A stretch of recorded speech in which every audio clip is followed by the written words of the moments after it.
Welcome, friend. Tonight we walk a quiet path together. You have arrived at this moment carrying the weight of 1,000 small concerns. The day has asked much of you, and you have given what you could. But now the day is done. The world continues without your watchfulness, and that is as it should be. Here in this space, there is nothing to accomplish. No problem waits for your solution. No task demands your attention. You are simply here, breathing, resting, allowing the night to hold you. Let your body sink a little deeper into wherever you are lying. Feel the surface beneath you supporting your weight completely. You do not need to hold yourself up anymore. The earth does this for you, as it always has. Notice your breath moving in and out, soft and steady, like waves. You are not making it happen. It is simply happening through you. This is the first gift of peace, the recognition that life continues without force. In the distance, imagine a temple at dusk. Stone steps worn smooth by centuries of footsteps lead up through cedar trees. The air smells of rain and wood smoke from a single lantern. Somewhere a bell rings once, then falls silent. This is where our journey begins, in a place outside of time. We are not here to learn or to strive or to become anything. We are here simply to rest in the presence of ancient wisdom. These are stories that have been told for thousands of years. They have survived because they speak to something unchanging within us. The human heart, in every age, seeks the same understanding. How do we find peace when life brings difficulty? How do we let go when we are afraid of losing? How do we remain still when the world pulls us in every direction? Tonight, we will sit with these questions not to answer them, but to be with them. And in that being, perhaps something shifts. Breathe in slowly now, and as you breathe out, let go of one small thing. It does not matter what it is, just release it into the night, like a leaf falling from a branch. Long ago, in a temple nestled among mountains, there lived a master calligrapher. His name was Kenji, and people traveled many days to watch him work. With brush and ink, he created characters so beautiful they seemed to breathe. Each stroke carried the weight of centuries, balanced between force and grace. His scrolls hung in palaces and meditation halls throughout the province. Emperors requested his work. Monks studied his technique for years. But when Kenji reached his 70th year, his sight began to fade. At first, it was only the distant mountains that blurred. Then the faces of his students grew soft around the edges. Within 2 years, he could see only light and shadow. His students mourned, believing his art had come to an end. They gathered in the courtyard, whispering about what he would do now. How could a blind man create calligraphy? The art required such precision, such careful attention to each movement. One morning, Kenji rose before dawn, as he had always done. He prepared his ink, grinding the stone slowly, listening to the sound. He felt the texture of the paper, running his fingers across its surface. Then he lifted his brush and began to write.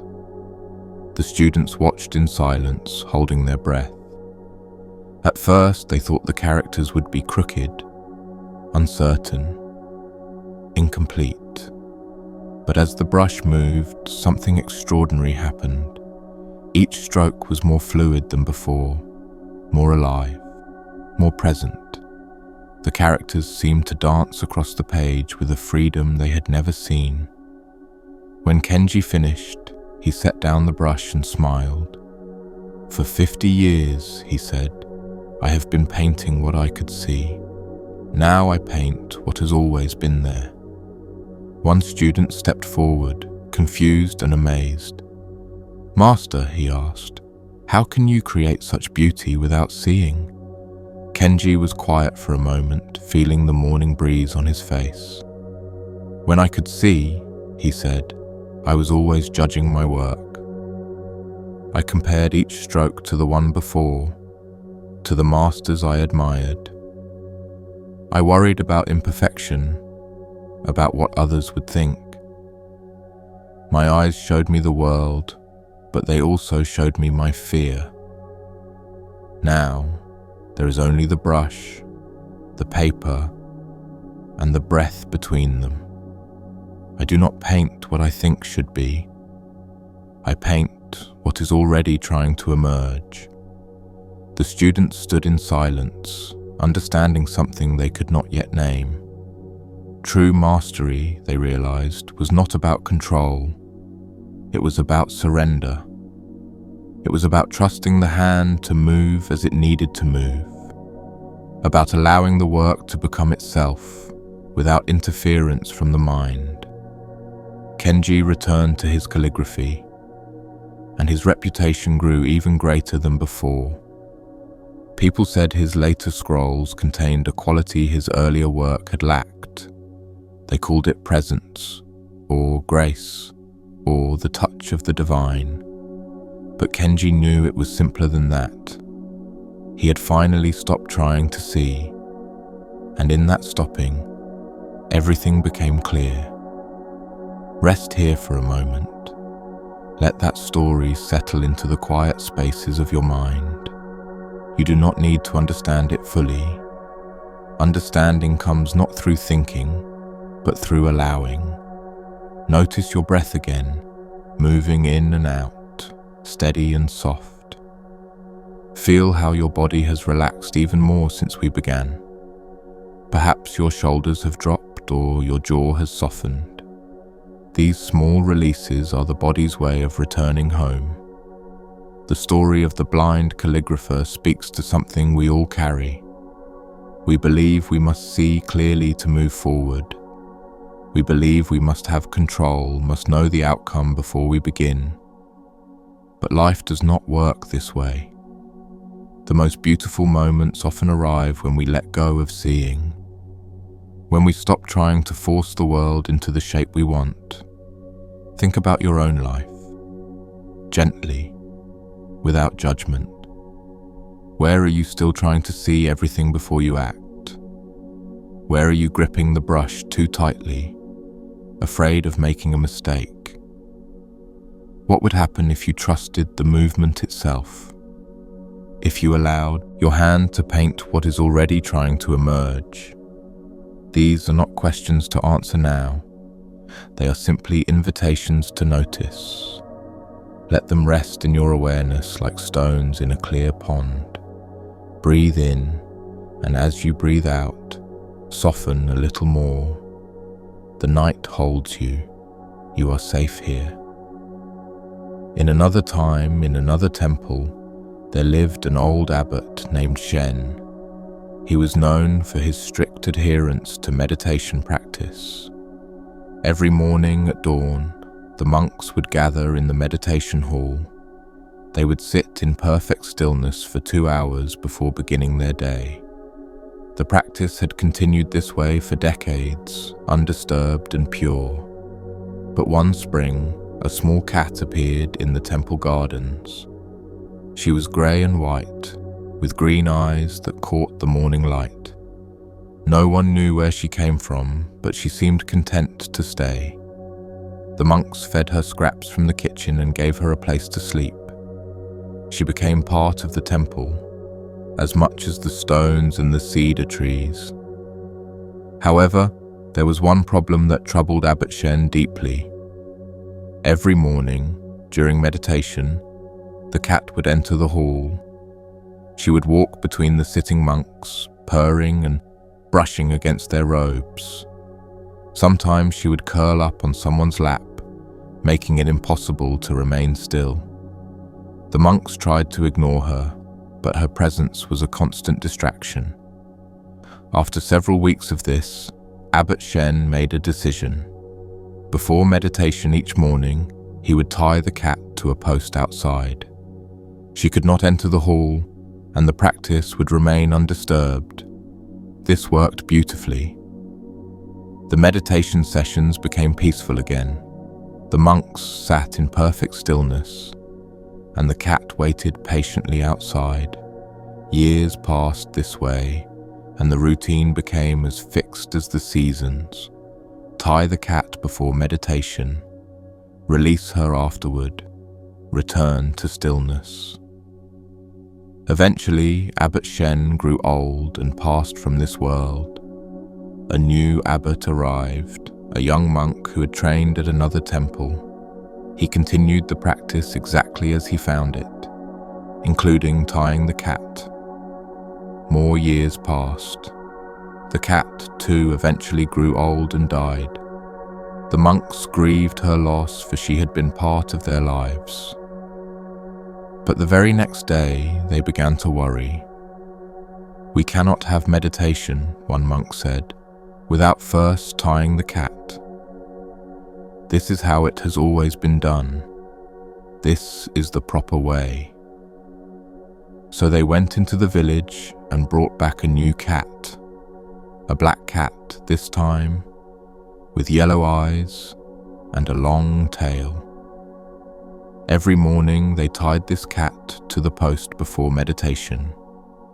Years later, a scholar came to visit the temple. He had studied Buddhist texts and wanted to understand their practices. When he saw the monks tying the cat, he asked why they did this. "It is part of our tradition," they explained. "Our founder, Abbot Shen, established this practice many decades ago. We tie the cat each morning before meditation to honor his wisdom." The scholar nodded slowly, considering this. "But why did Abbot Shen begin tying the cat?" he asked. The monks looked at each other, uncertain. None of them had been there at the beginning. They only knew the practice as they had inherited it. Finally, the eldest monk spoke. "We do not know why it began," he admitted. "We only know that this is how it is done."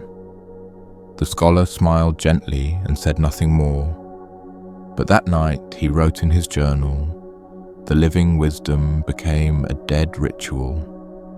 The solution to a problem became the problem itself. They are tying cats that do not need to be tied.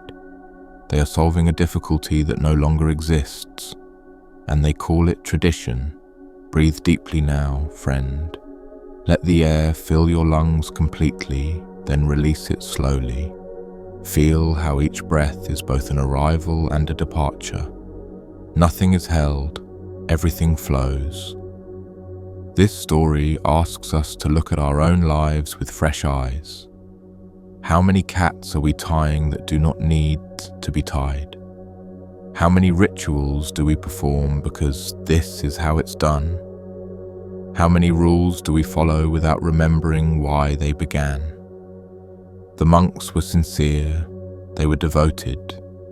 They were trying to honor their teacher, but somewhere along the way, they forgot to ask the essential question. What was the purpose of this practice? Abbot Shen tied the cat to remove a distraction from meditation. But his students tied the cat because they thought tying was sacred. They confused the finger pointing at the moon with the moon itself. This happens to all of us in small ways every day. We inherit habits from our parents, from our culture, from our younger selves, and we carry them forward without examining whether they still serve us. Perhaps you shower in a certain order because you always have. Perhaps you avoid certain conversations because once, long ago, they brought pain. Perhaps you hold yourself to standards that made sense 10 years ago. But life is not static. We are not static. What protected us once may now be a cage. What helped us grow may now keep us small. The invitation is simply to notice without judgment, to ask gently, is this still true for me? Is this cat one that needs to be tied? Or am I honoring a solution to a problem that no longer exists? Rest in this question.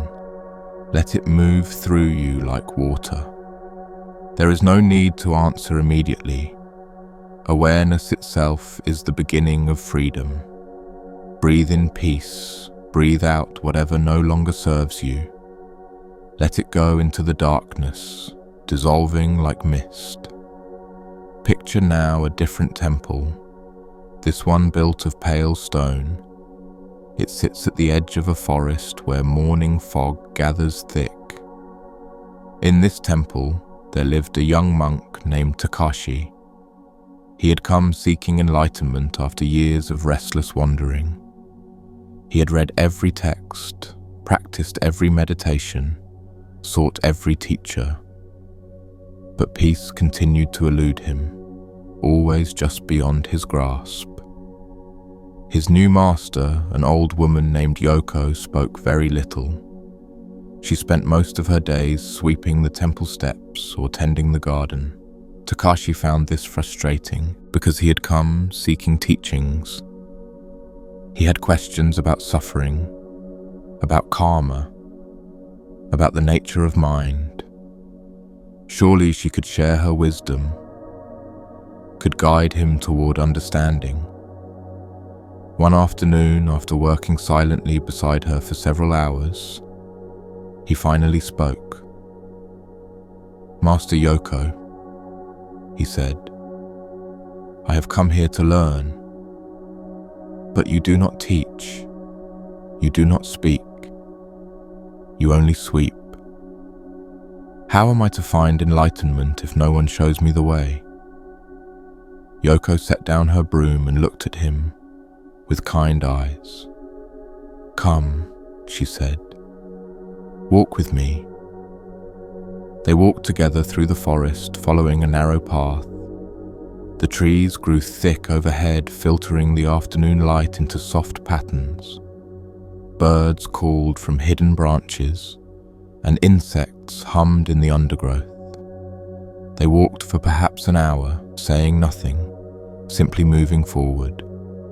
Eventually they came to a clearing where a small stream ran over smooth rocks. Yoko sat down on a large stone beside the water. She gestured for Takashi to sit as well.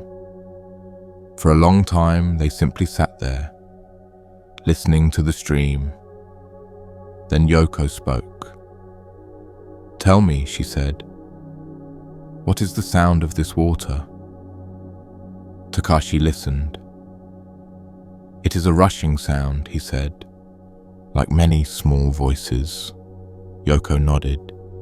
"And what is the source of this sound?" Takashi thought carefully. "The water moving over rocks," he replied. "The current pushing forward, the stream flowing toward the river. The source is movement itself." Yoko smiled. "Now listen again," she said, "but this time, listen to the silence." Takashi frowned, confused. "But master, the stream is not silent. It is the opposite of silence. It is constant sound." "Listen," Yoko repeated, closing her eyes. So Takashi sat very still and tried to listen for silence. At first, all he could hear was the rushing water. But as he sat longer, something began to shift. He noticed the spaces between the sounds, the brief pause before a bird called again, the moment of stillness when the wind stopped moving through leaves.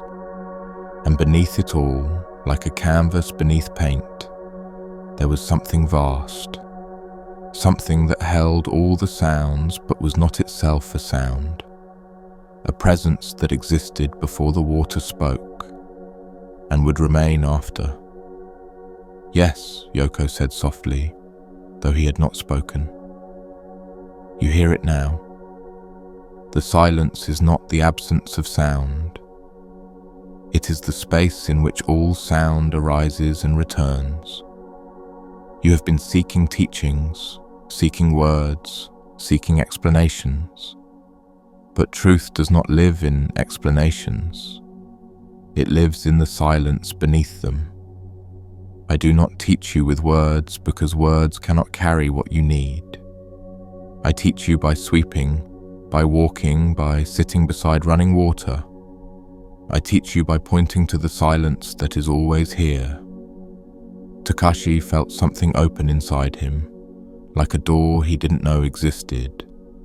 All his questions, all his seeking, all his restless hunger for understanding, they were like the sound of the stream, arising and passing. But beneath them was something that never moved, never changed, never needed anything. A silence so full it contained everything. "Stay here," Yoko said, rising from the stone. "Sit until the sun sets. Listen to the silence. Let it teach you what I cannot." She walked back down the path, leaving him alone by the stream, and Takashi sat, listening, as the afternoon light grew long and golden. The stream continued rushing, the birds continued calling, but now he heard something else as well, the infinite quiet that held all sound, all life, all struggle, all peace. He understood then why his master swept in silence. She was not refusing to teach, she was teaching the only thing that mattered, the recognition of the stillness that is always present, always available, always home. Notice your own breath now, how it moves in silence. The air entering your body makes no sound unless you force it. The heart beating in your chest works in quiet devotion. Even your thoughts, when you let them settle, dissolve back into stillness. We live our lives in the realm of sound, of movement, of constant doing. We believe that truth must be spoken, that wisdom must be taught, but the deepest things cannot be said. They can only be experienced in the space between words. This is why we practice meditation, why we seek stillness, not to escape life, but to touch what underlies it, to rest in the silence that holds every sound, every struggle, every joy. You do not need to go to a forest stream to find this. It is here now, beneath the sound of this voice you're hearing. It is the awareness in which these words appear and disappear. It is what notices the breath, what feels the body relaxing. It has always been here, and it will never leave. You cannot lose it because you are it. Let yourself sink a little deeper into that recognition. There is nothing you need to achieve, nothing you need to understand. Simply rest in the silence that you are. Let the world continue its noise and movement around you. You are the stillness beneath it all, unchanging, untroubled, free. Breathe in the silence. Breathe out the noise. With each exhale, release another layer of striving. There is nowhere to go. You are already here. In the gentle darkness of this night, something is being released. You may not notice it happening, but it is happening nonetheless. The body, given permission to rest, begins to remember its natural state. Tension held for years starts to unravel, muscle by muscle, breath by breath. This is not something you must do. It is something that occurs when you stop preventing it.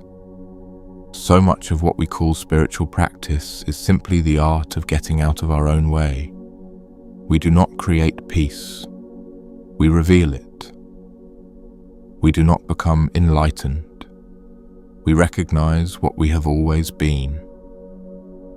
The stories we've heard tonight point to this recognition from different angles.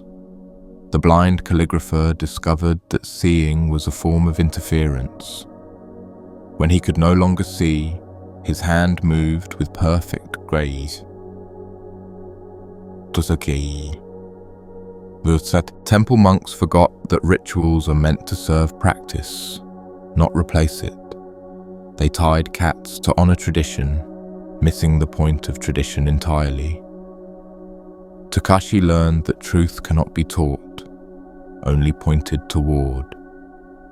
It lives in silence, in presence, in the space before words arise. Each story is a finger pointing at the moon, but the moon is not the finger. The moon is the recognition that comes when you stop looking at the finger. It is the sudden understanding that you are not separate from peace. You are not someone who lacks something and must find it. You are the awareness in which all seeking and finding occurs. Nothing is missing. Nothing was ever missing.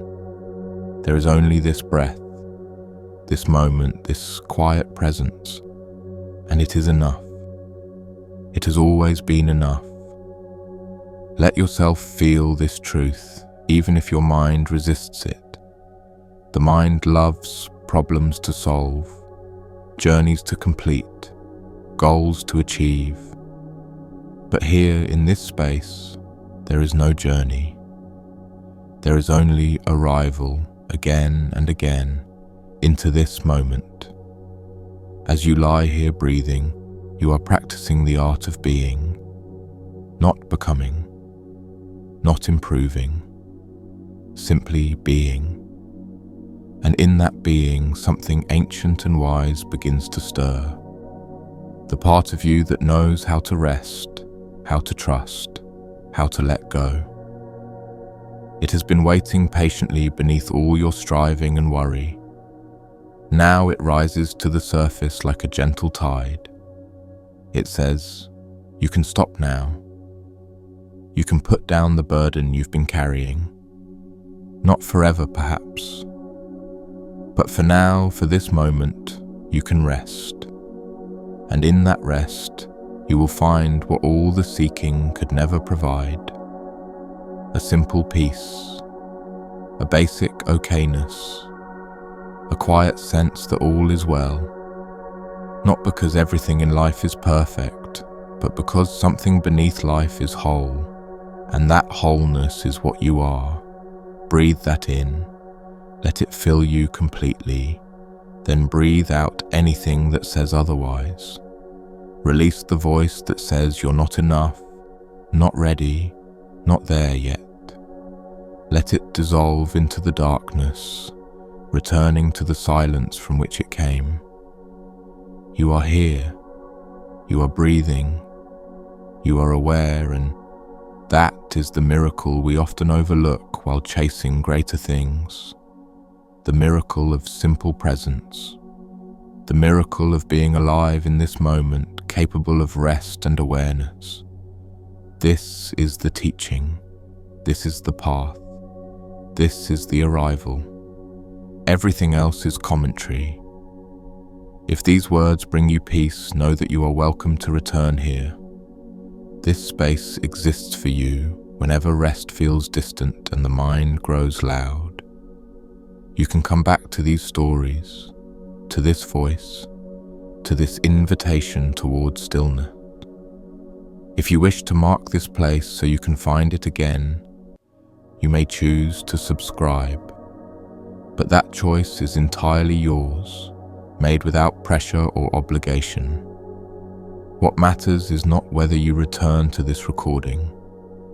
What matters is whether you return to yourself, to the silence that you are. That return is always available, in every moment, regardless of where you are. So rest now, without thinking about tomorrow or next week or anything beyond this breath. Let the night hold you. Let the darkness be a comfort, not a fear. And know that you are exactly where you need to be. There was once a kingdom where books were considered more precious than gold. The royal library contained scrolls and texts from every corner of the known world. Philosophers, poets, mathematicians, and mystics Their wisdom filled endless shelves. Scholars came from distant lands to study there, and the king was proud. He believed that knowledge was the greatest treasure a civilization could possess. The head librarian was a woman named Amara. She had devoted her entire life to caring for these texts. She knew every shelf, every scroll, every handwritten margin note.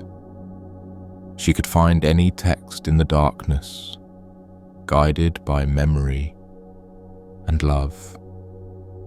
For her, the library was not merely a building, but a living thing. One autumn night, a fire broke out in the eastern wing. No one knew how it started. Perhaps a fallen candle, perhaps faulty oil lamps. But once it began, it spread quickly through the ancient wooden shelves. Smoke filled the halls, and flames climbed toward the ceiling like hungry vines. Guards ran through the corridors, shouting for everyone to evacuate immediately. Scholars grabbed what books they could carry and fled into the night. But Amara stood frozen in the center of the main hall. Around her, fire consumed the work of centuries. Texts that existed nowhere else in the world turned to ash and smoke. One of the guards grabbed her arm, pulling her toward the exit. "We must go," he shouted, "so the ceiling will collapse." But Amara pulled away, her eyes wide with horror. "I cannot leave," she said. "These books are everything. All the wisdom of the world is burning." She ran toward the eastern wing, toward the heart of the fire. The guard ran after her, but the heat drove him back. He stood at the threshold, watching her disappear into the smoke. Other guards arrived and tried to follow, but the flames were too intense. They could do nothing but watch as the library burned. But then, through the smoke, a figure emerged. Amara walked slowly out of the inferno, her robes singed, her face streaked with soot. In her arms, she carried nothing. The guards stared at her in disbelief. "The books," one of them said. "Did you save any?" Amara looked at them, with eyes that seemed to see through everything. "I saved nothing," she said quietly, "and I lost nothing." "But the knowledge," another guard began. "The knowledge was never in the books," Amara interrupted. "The books were only paper and ink filled with symbols. The knowledge was in the minds of those who read them, and those minds are standing here, alive, outside this building." She gestured to the scholars gathered in the courtyard, clutching their rescued texts. "The texts they saved are precious, yes," she continued, "but what makes them precious is not the paper. It is the understanding they carry, the consciousness that can read them. If we had saved every book but lost every scholar, what would we have? Empty symbols, meaningless marks, dead letters on dead pages. But we are alive. Our minds remain. Our capacity to understand remains.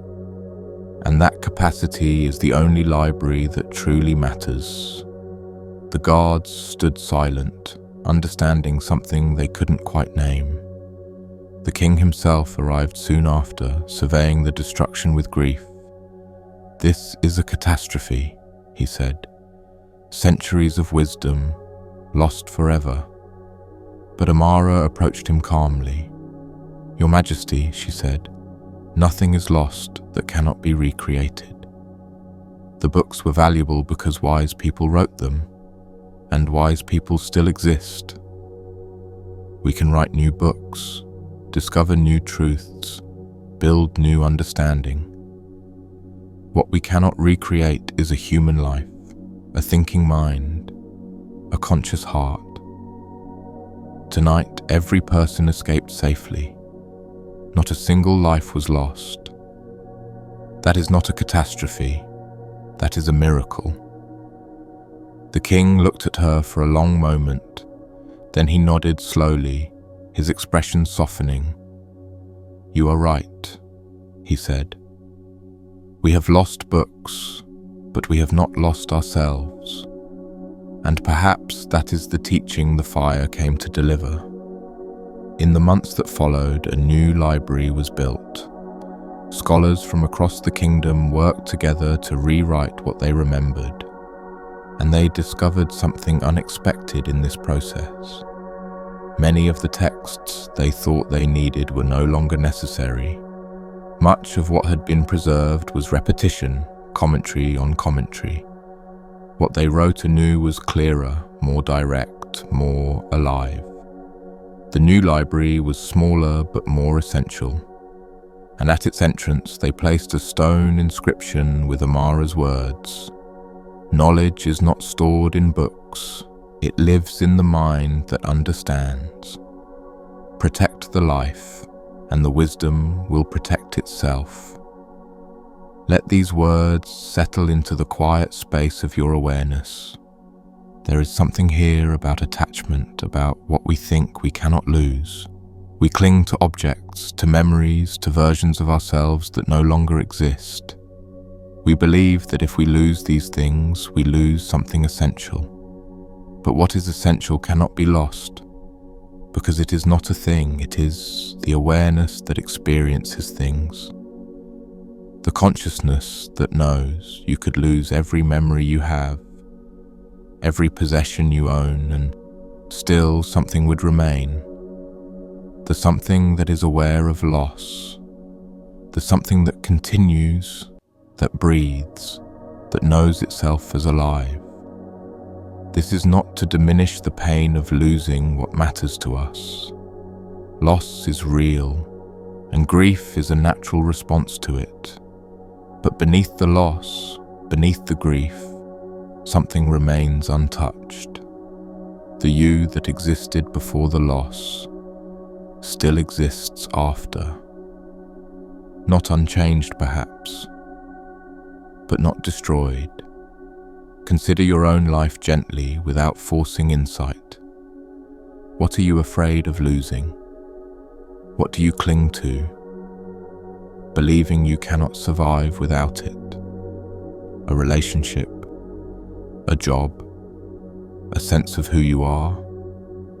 What would remain if that thing was suddenly taken away? The fire in the story was not cruel. It was simply fire. It consumed what could be consumed, as fire does. But in doing so, it revealed what could not be consumed. The consciousness that survived, the understanding that remained, the capacity to begin again. You have survived every loss you've ever experienced. Not because you were strong or because you didn't care, but because beneath the personality, beneath the story, something is indestructible. You are that something, not the thoughts, not the emotions, not the circumstances, but the awareness in which all of those arise and pass. Like a fire that burns through a library, but cannot burn through the mind. Your true nature cannot be touched by loss, by change, by time. It simply is, regardless of what comes or goes. Rest in that. Feel how vast it is, how empty and yet completely full. This is not a philosophy to believe in. It is a recognition to rest in, a truth to experience directly, and the experiencing of it is itself the liberation we seek. Breathe deeply now. Let the air move through you. Feel how each breath is a small death and rebirth. The old breath goes out and does not return. A new breath comes in and will also leave. Nothing is held. Everything flows. and you are the space in which this flowing happens. Eternal, unchanging, forever free. In a village at the edge of a great desert, water was scarce and precious. Every morning the villagers would walk to a distant well to fill their jugs. They carried them home, balanced on their heads or slung across their shoulders. It was hard work, but necessary, and they did it without complaint. Among the villagers was a young man named Daichi. He was strong and capable, known for carrying 2 large jugs at once. While others made 2 trips, he made only 1, and he was proud of this. One day, a wandering monk passed through the village. He was traveling to a monastery in the mountains and stopped for water. Daichi offered him a drink and then asked where he was going. To the monastery of High Peak, the monk replied. It is a 2-week journey through difficult terrain. Daichi looked at the monk's simple pack and frowned. You carry no water, he observed. How will you survive the journey? The monk smiled. I will find water along the way. Springs and streams exist between here and there. They have always been there. Why would I carry water for 2 weeks when I can drink what I find? Daichi shook his head. But what if you don't find any? What if the streams have dried up or you lose your way? Surely it's safer to carry what you need, so... The monk nodded thoughtfully. You're right that I might not find water. But I also might, and if I carry 2 weeks of water from the start, I will be so heavy I might not make the journey at all. The weight would exhaust me, slow me down, make each step harder. I could die from the burden before I died from thirst. So instead, I carry only what I need for today.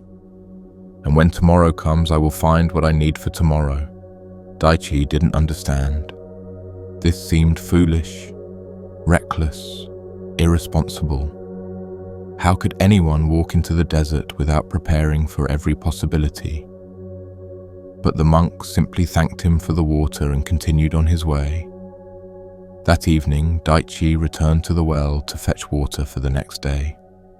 He filled his 2 jugs as always, hoisted them onto his shoulders, and began walking home. But halfway back, he noticed something strange. His shoulders, which had never bothered him before, began to ache. The weight of the water, which he had carried 1,000 times, suddenly felt enormous. He set the jugs down to rest, confused by this sudden weakness. As he stood there, he looked at the jugs and thought about the monk's words. These jugs held enough water for 3 days, maybe 4. He carried them because he was afraid of running out, because he was afraid tomorrow's well would be dry, because he was afraid of not having enough. But the well had never been dry, not once in his lifetime. Every morning it was there, full and cold and clear. So why was he carrying 4 days of water when he only needed 1? The answer came quickly, because he didn't trust tomorrow. He didn't trust that the well would still be there. He didn't trust that he would still be strong enough to carry what he needed. So he carried extra, just in case. And the weight made each day harder than it needed to be. Slowly, Daichi lifted one of the jugs and poured half its water onto the ground. Then he did the same with the second jug. He lifted them again, and the difference was remarkable. They felt light, manageable, appropriate for the distance he had to walk. When he arrived home, his wife looked at the half-filled jugs with concern. "Is the well running low?" she asked. "No," Daichi said. "I am running differently. I realized I've been carrying tomorrow's water today, and that is not necessary. The well will be there tomorrow. It has always been there. And if someday it is not, I will solve that problem when it arrives. But I will not let the fear of that day make today heavier than it needs to be." His wife didn't understand at first, but she watched him closely over the following weeks. She noticed he seemed lighter, not just in body, but in spirit. He smiled more. He moved with greater ease. He seemed somehow younger. And she realized that he had been carrying more than water all these years. He had been carrying fear, carrying worry, carrying the weight of imagined futures. Now he was carrying only what was needed, and it was enough. Word spread through the village about Daichi's new practice. Some people thought he had become lazy or irresponsible, but others tried it themselves and found the same freedom he had discovered. They stopped carrying 3 days of water when 1 day was sufficient. They stopped preparing for disasters that might never come. They stopped letting tomorrow's worries make today's burden unbearable. And the village slowly became a place where people walked with lighter steps, not because life became easier, but because they stopped making it harder than it was. Your body is relaxing now, more and more with each passing moment. The tension you didn't even know you were holding is beginning to release. Like Daichi setting down his extra water, you are setting down your extra weight. The weight of tomorrow's worries, the weight of yesterday's regrets, the weight of problems you might face, or might not even be real. So much of what we carry is not necessary for this moment. We carry it out of habit, out of fear, out of the belief that preparation equals safety. But there is a difference between wise preparation and anxious hoarding. Wise preparation means having what you need when you need it. Anxious hoarding means carrying everything all the time, just in case. And that weight crushes us long before any actual danger arrives. Think about what you're carrying right now, in this moment. Not physically, but mentally, emotionally, spiritually. What worries are you hauling around that belong to tomorrow, not today? What fears are you preparing for that may never materialize? What old pain are you still gripping that has already passed? You can set it down. Not forever, perhaps, but for now. Just for this moment, you can let yourself carry only what this moment requires. And this moment requires very little. It requires breath. It requires presence. It requires simple awareness. Everything else is optional. The past is not here. It exists only in memory. The future is not here. It exists only in imagination. All that is actually here is this breath, this darkness, this quiet rest. And that is enough. It is perfectly, completely enough. Notice how your body responds to this recognition. Feel how your chest expands a little more freely, how your shoulders drop another inch toward the earth, how your jaw softens, your forehead smooths, your hands open. This is what it feels like to carry only what is necessary. This is the lightness that comes from trusting the present moment. The well will be there tomorrow if you need it. But tonight, you don't need tomorrow's water. You need only this breath, this rest, this gentle letting go. So breathe in peace and breathe out the weight. Again and again, with each cycle, releasing what you don't need to carry. Let it go into the darkness where it can dissolve and return to nothing. You are lighter than you think. You are freer than you know. And the journey ahead is easier when you walk with only what serves you. High in the mountains, there was a monastery where monks practiced in silence. They spoke only once each month during a gathering called the Question Circle. In this circle, students could ask their teacher one question about the Dharma. The teacher would answer, and then silence would return for another month. A young student named May had been at the monastery for 3 years. She practiced diligently, sat in meditation for hours, studied the ancient texts. But one question had been growing in her heart, and it troubled her deeply. She waited for the question circle, rehearsing her words carefully. When the day arrived, all the students gathered in the main hall. The teacher, an elderly monk named Jian, sat at the front, serene and still. One by one, students asked their questions. What is the nature of mind?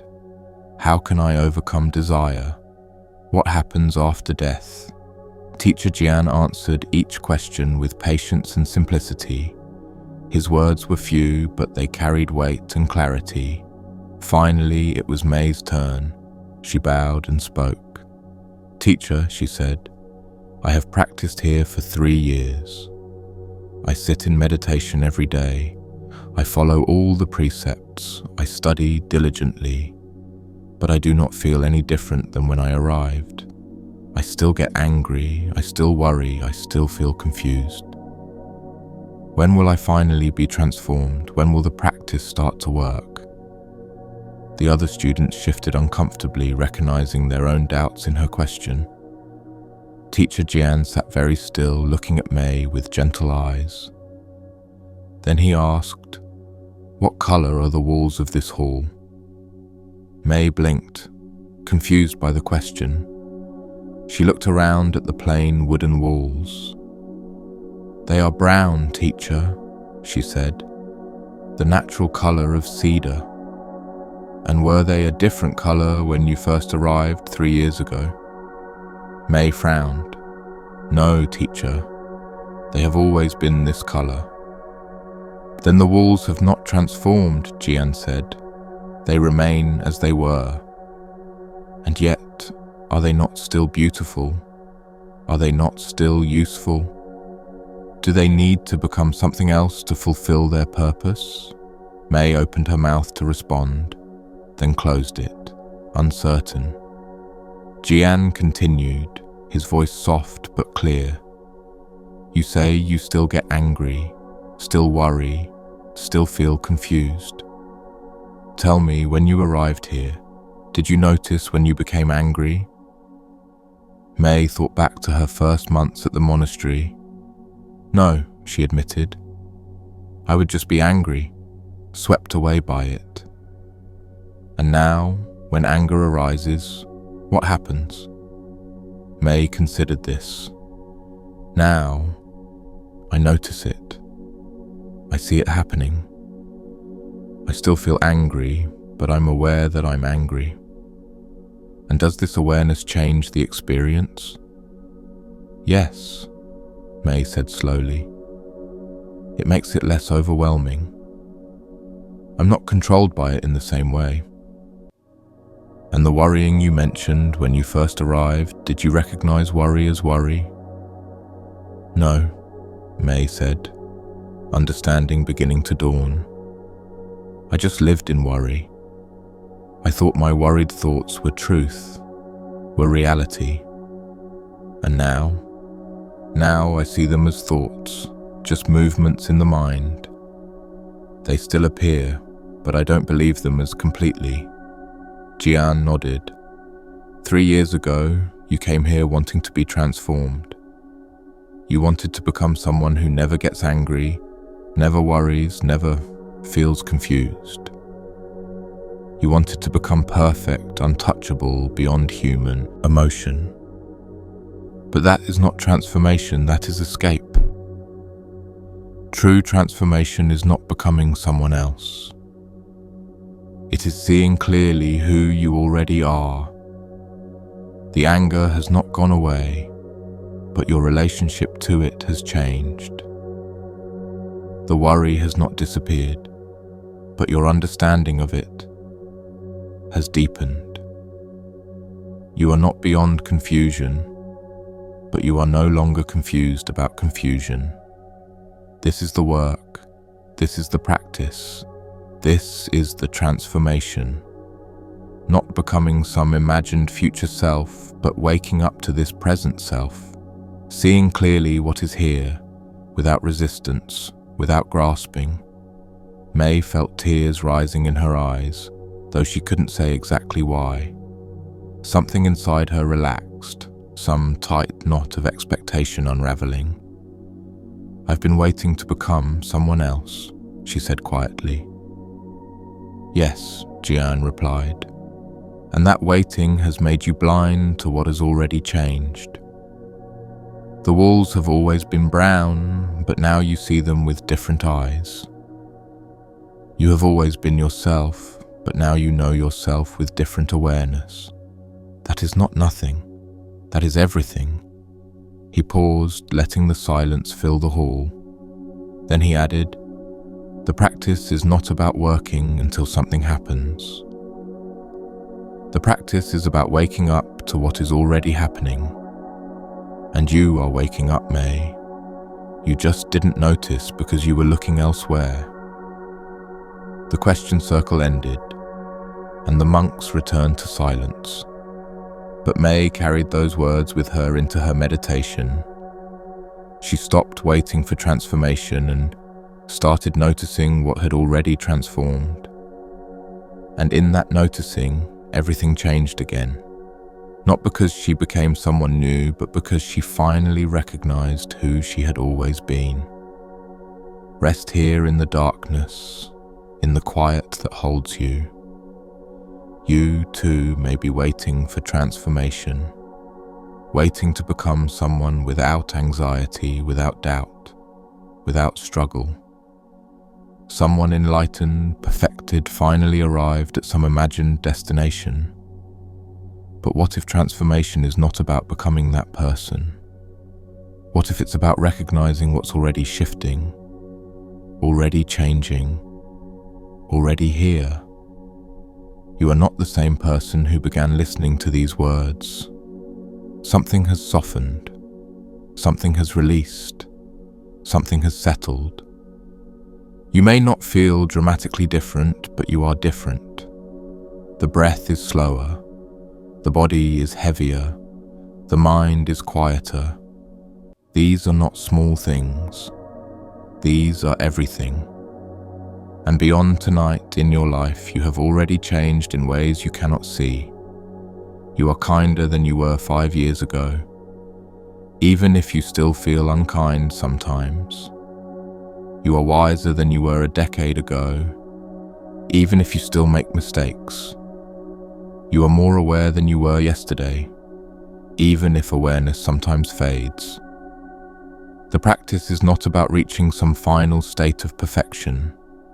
It's about waking up, moment by moment, to what is already here, noticing the anger when it arises, rather than being consumed by it, seeing the worry when it appears, rather than believing it completely, recognizing the fear, the joy, the confusion, the peace, all of it, as passing weather, and knowing yourself as the sky that holds all weather without being changed by it. This recognition is the transformation, not dramatic, not spectacular, but profound. A quiet shift from identification to awareness, from being the storm to being the space in which storms arise and pass. You don't need to wait for this to happen. It is happening now, in this moment, as you rest here breathing. The transformation is not out there in some imagined future. It is here, in this present moment, in this soft awareness. And it has been here all along, waiting for you to notice. So notice now. Feel the peace that requires nothing from you. Feel the awareness that holds everything without effort. Feel the stillness that remains regardless of what moves through it. This is who you are. This is what you have always been. Not someone to become, but someone to recognize. Not somewhere to arrive, but somewhere you already are. Breathe into this recognition. Let it fill you completely, and know that the practice is working. Not because you've become perfect, but because you've become aware. And awareness, gentle friend, is the only perfection that exists. Picture a still pond in early morning, before the sun has risen. The surface is perfectly smooth, reflecting the last stars with absolute clarity. Nothing moves, nothing stirs. There is only silence and stillness. Then a single leaf falls from a nearby tree. It touches the water, and ripples spread outward in perfect circles. They move across the entire pond, reaching every shore, touching every reed. For a few moments, the whole pond is moving, disturbed, no longer still. But the disturbance does not last. The ripples spread outward until they fade into nothing. The water returns to stillness, reflecting the stars once again. And here is the question. Did the ripples harm the pond? Did they damage the water or leave it somehow less than it was? Of course not. They were simply a temporary movement, a passing phenomenon. The pond was still before, the pond is still after. The ripples were real, but they were not permanent. They arose, played out their pattern, and dissolved back into stillness. This is the nature of all experience. Emotions, thoughts, sensations, they are ripples on the surface of awareness. They arise from causes and conditions, move through us, and fade away. When we are identified with the ripples, we suffer. We believe we are the anxiety, the anger, the sadness that moves through us. We think that when the ripple appears, we are no longer still. We think that when disturbance comes, we are disturbed. But this is like the pond believing it is the ripple. The pond is not the ripple. The pond is the water itself, the stillness beneath. The ripple is simply a temporary movement on the surface. It comes, it goes, and the pond remains unchanged. You are not your anxiety. You are the awareness in which anxiety appears. You are not your anger. You are the space in which anger moves. You are not your sadness, your joy, your confusion, or your clarity. You are the pond, not the ripples. And once you see this clearly, everything changes. Ripples still come, emotions still arise, thoughts still appear, but they no longer define you, no longer control you, no longer convince you that you are broken. They are simply weather passing through the sky of your being, temporary, inevitable, and ultimately harmless. The stillness beneath is never disturbed. It cannot be disturbed because disturbance is not its nature. Its nature is simply to be, to hold, to remain. And this is your nature as well. Not the thoughts, not the feelings, not the endless inner commentary, but the awareness that witnesses all of it with perfect equanimity. You are the pond. You have always been the pond. And the ripples, no matter how intense they seem, are just ripples. They arise, they pass, and you remain. Let yourself feel this truth in your body. Notice how you can feel an emotion without being that emotion. You can observe tension without being tense in your essence. You can notice thoughts without identifying as the thinker. There is a space between you and your experience. A gap, a distance, a quiet watching presence. This presence is closer to you than your own breath.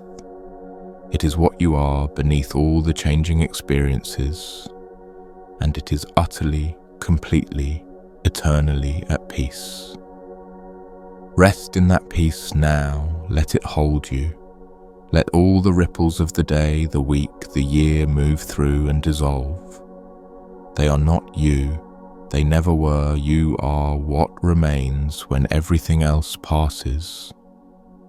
The still pond, the open sky, the unchanging awareness. Breathe into this recognition. Let it sink deeper than thought. Not as an idea to believe, but as a direct experience to rest in. You are the stillness, you are the space, you are the peace itself, and nothing that moves through you can change that fundamental truth. Let go now of trying to understand this with the mind. The mind is just another ripple, trying to grasp the pond. Instead, simply be the pond. Simply rest as the awareness you are, and let everything else come and go as it will. You are safe, you are home, you are whole. Not because you've fixed all the ripples, but because you've recognized what you are beneath them. And that recognition is freedom. In a province known for its artisans, there lived a woodcarver named Hitoshi. His sculptures were so lifelike that people said they contained spirits. Birds carved from cherry wood seemed ready to fly. Horses carved from oak seemed ready to gallop. Even simple bowls and cups felt alive in the hand, as if they still remembered being trees. The emperor heard of Hitoshi's skill and summoned him to the palace. "I want you to carve me a dragon," the emperor said. "Not just any dragon, but one that captures the essence of power and wisdom. Spare no expense. Take as much time as you need, but create something that will be remembered for 1,000 years." Hitoshi bowed and accepted the commission. He returned to his workshop and began to prepare. Months passed. The emperor sent messengers asking about the dragon's progress. Each time, Hitoshi replied that he was not yet ready to begin. More months passed. The emperor grew impatient. Surely the woodcarver was being paid well. Why had he not even started? A year went by, then 2, then 3. Finally, the emperor himself came to Hitoshi's workshop, frustrated and angry. "I commissioned a dragon 3 years ago," he shouted. "You have accepted my gold, enjoyed my patronage, and produced nothing. Explain yourself immediately, or I will have you imprisoned for fraud." Hitoshi set down his tea, completely calm. "Your Majesty," he said, "I am ready to begin now." "Ready to begin?" the emperor sputtered. "It has been 3 years." "Yes," Hitoshi said, "and I needed every day of those 3 years." He led the emperor into a back room. The walls were covered with drawings, hundreds of them, perhaps thousands. Dragons in every possible position, from every conceivable angle. Flying dragons, sleeping dragons, dragons coiled, and dragons stretched. Some were fierce, some were gentle, some were terrifying, some were serene. "For 3 years," Hitoshi explained, "I have done nothing but study dragons. I have drawn them, imagined them, dreamed them, lived with them. I have learned how their bodies move, how their energy flows. I have discovered what makes a dragon powerful and what makes it wise. And now, after all this time, I finally know what I need to remove." The emperor frowned. "Remove? You mean add? You need to add the dragon to the wood." Hitoshi smiled. "No, Your Majesty. The dragon is already in the wood. It has always been there. I don't need to add anything. I only need to remove everything that is not dragon. And to know what is not dragon, I first had to know what dragon is. That is what these 3 years taught me. The Emperor stared at the thousands of drawings, beginning to understand. Hitoshi led him back to the main workshop. He selected a massive piece of ancient cedar and began to carve. His hands moved quickly, confidently, without hesitation. Chips of wood fell away like autumn leaves. The Emperor watched in amazement as the dragon emerged. Not slowly, not carefully, but inevitably, as if it had always been waiting. In just 4 hours, the carving was complete, and it was unlike anything the Emperor had ever seen. The dragon was both fierce and compassionate, powerful and wise. It seemed to breathe, to watch, to know something that words could not capture. "This," the Emperor whispered, "is indeed a dragon that will be remembered for 1,000 years. But I still don't understand. Why did it take 3 years to prepare and only 4 hours to carve?" Hitoshi wiped the sawdust from his hands. "Because all the work was in the knowing," he said. "Once I knew what the dragon was, the carving was easy. My hands simply followed what my heart had already seen. But if I had started 3 years ago, before I truly knew, I would have carved something else. Perhaps something beautiful, perhaps something impressive, but not the dragon. Not this dragon, the one that was waiting in this specific wood." The Emperor nodded slowly. "You're saying that wisdom requires patience." "I'm saying that wisdom is patience," Hitoshi corrected gently. "We want results immediately. We want the answer before we've understood the question. But true work requires time, requires waiting, requires trust that the answer will reveal itself. You cannot rush understanding any more than you can rush a seed to become a tree. You can only create the conditions and allow the natural process to unfold. Breathe deeply now, letting that story settle into the quiet corners of your mind. There is something here about patience, about the invisible work that happens before the visible work. We live in a world that celebrates results, that measures progress by what can be seen, but the deepest work is always invisible. The root system that grows before the tree, the understanding that develops before the words, the patience that precedes the breakthrough. You are here tonight doing invisible work. You are not producing anything, not accomplishing any measurable goal. You are simply resting, breathing, listening, allowing. And yet this is work. This is practice. This is preparation. In the stillness, understanding grows. In the darkness, clarity develops. In the silence, wisdom takes root.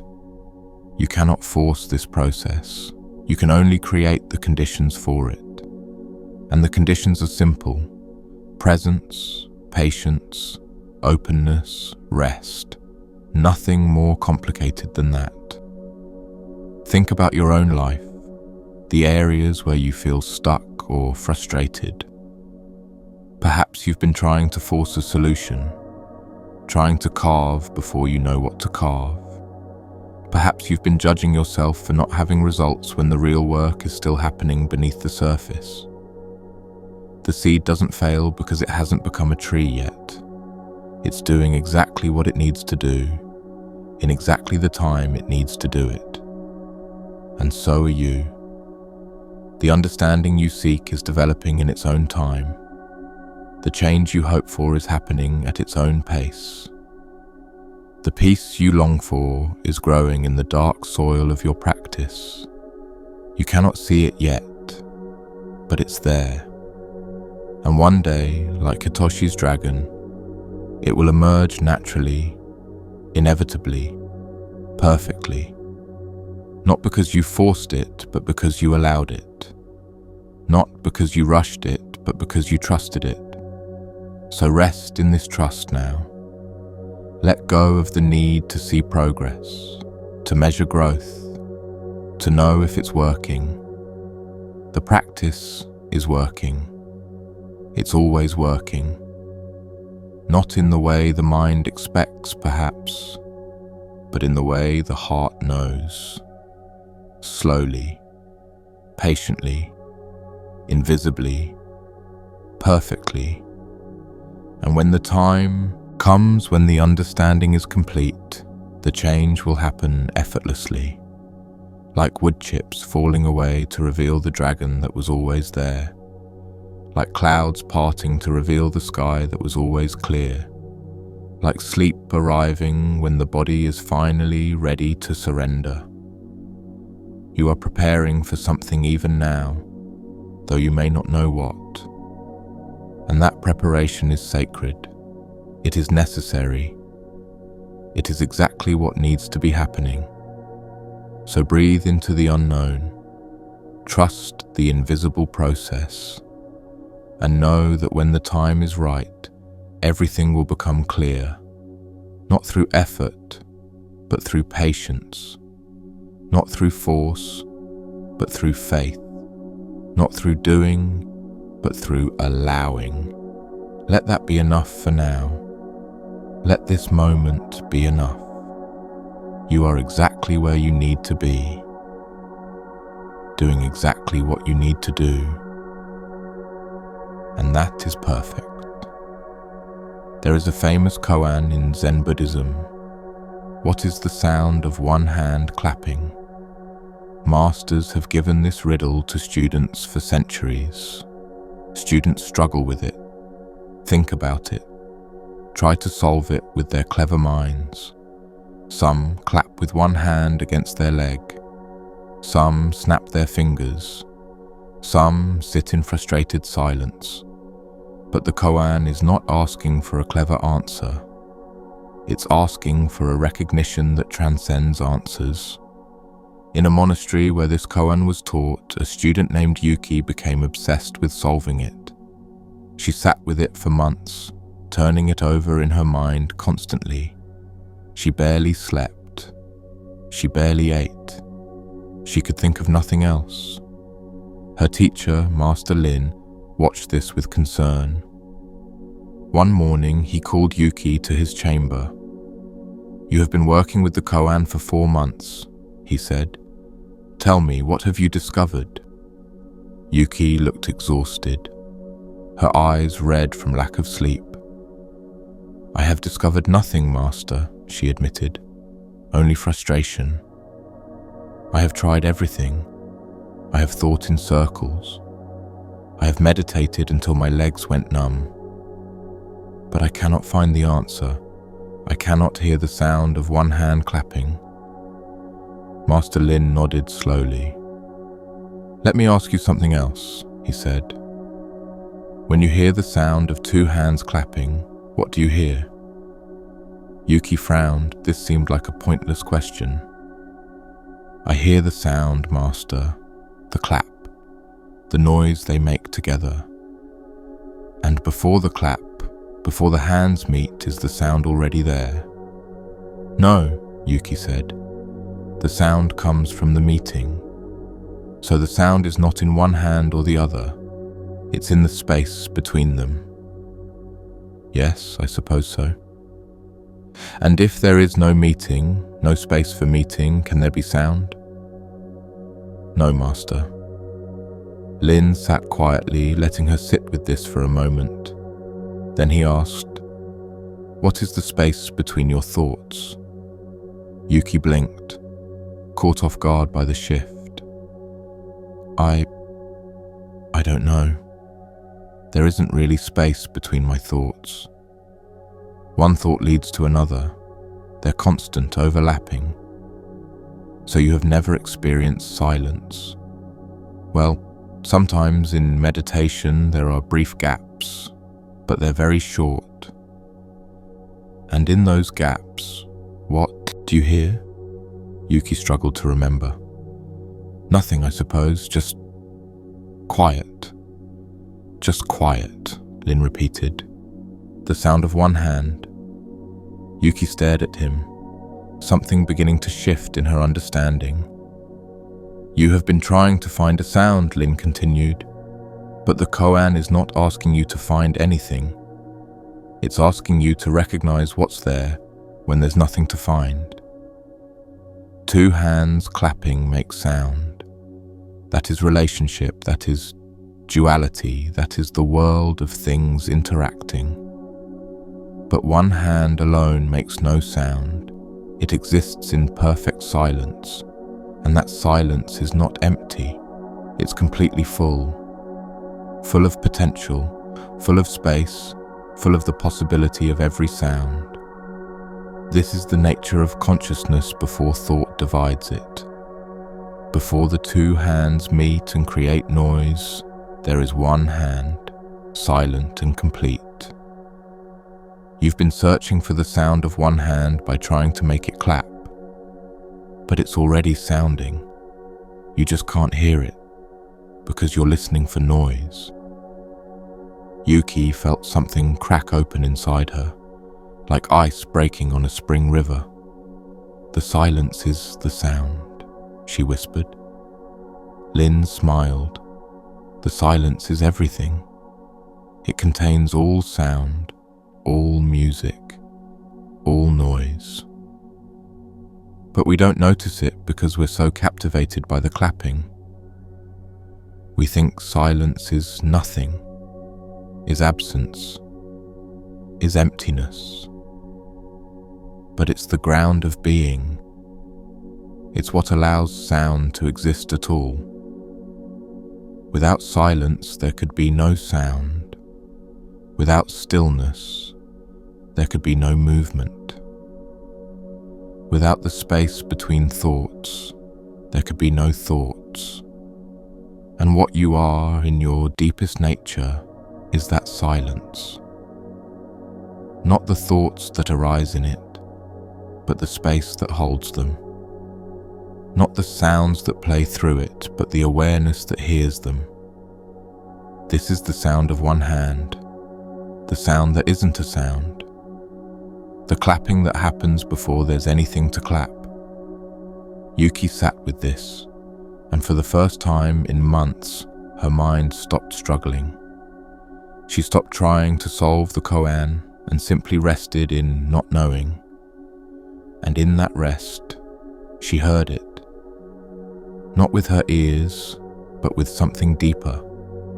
The vast silence that had been there all along, beneath every sound holding every experience.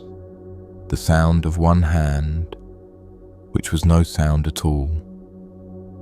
And she began to laugh, because it was so simple, so obvious, so completely here.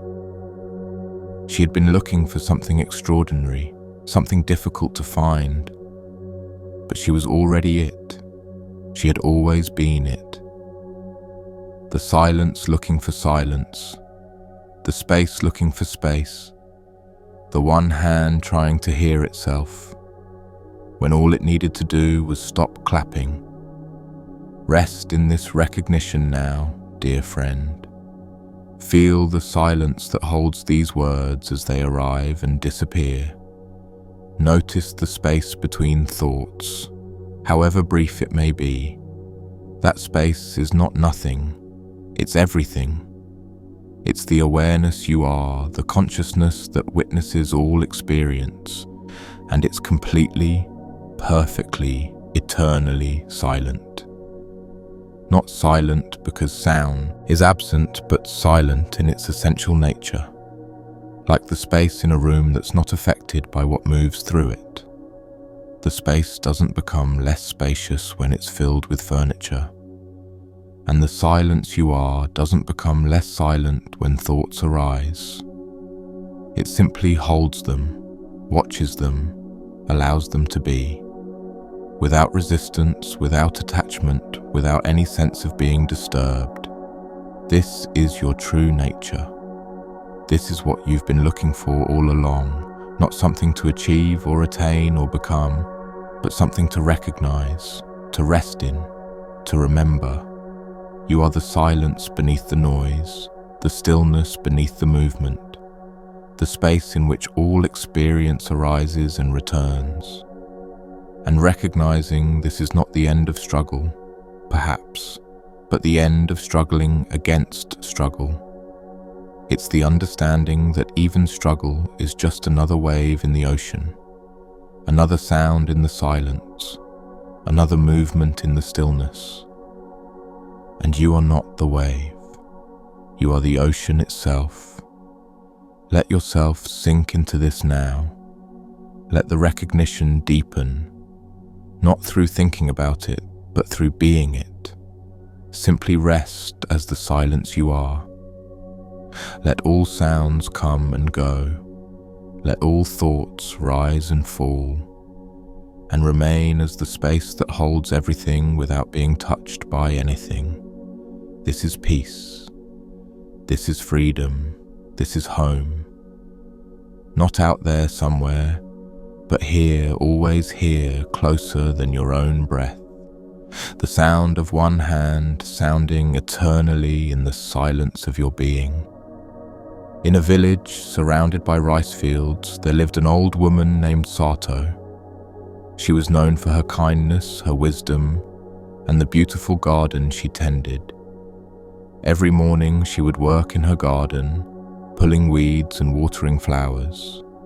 Every evening she would sit on her porch, watching the sun set over the fields.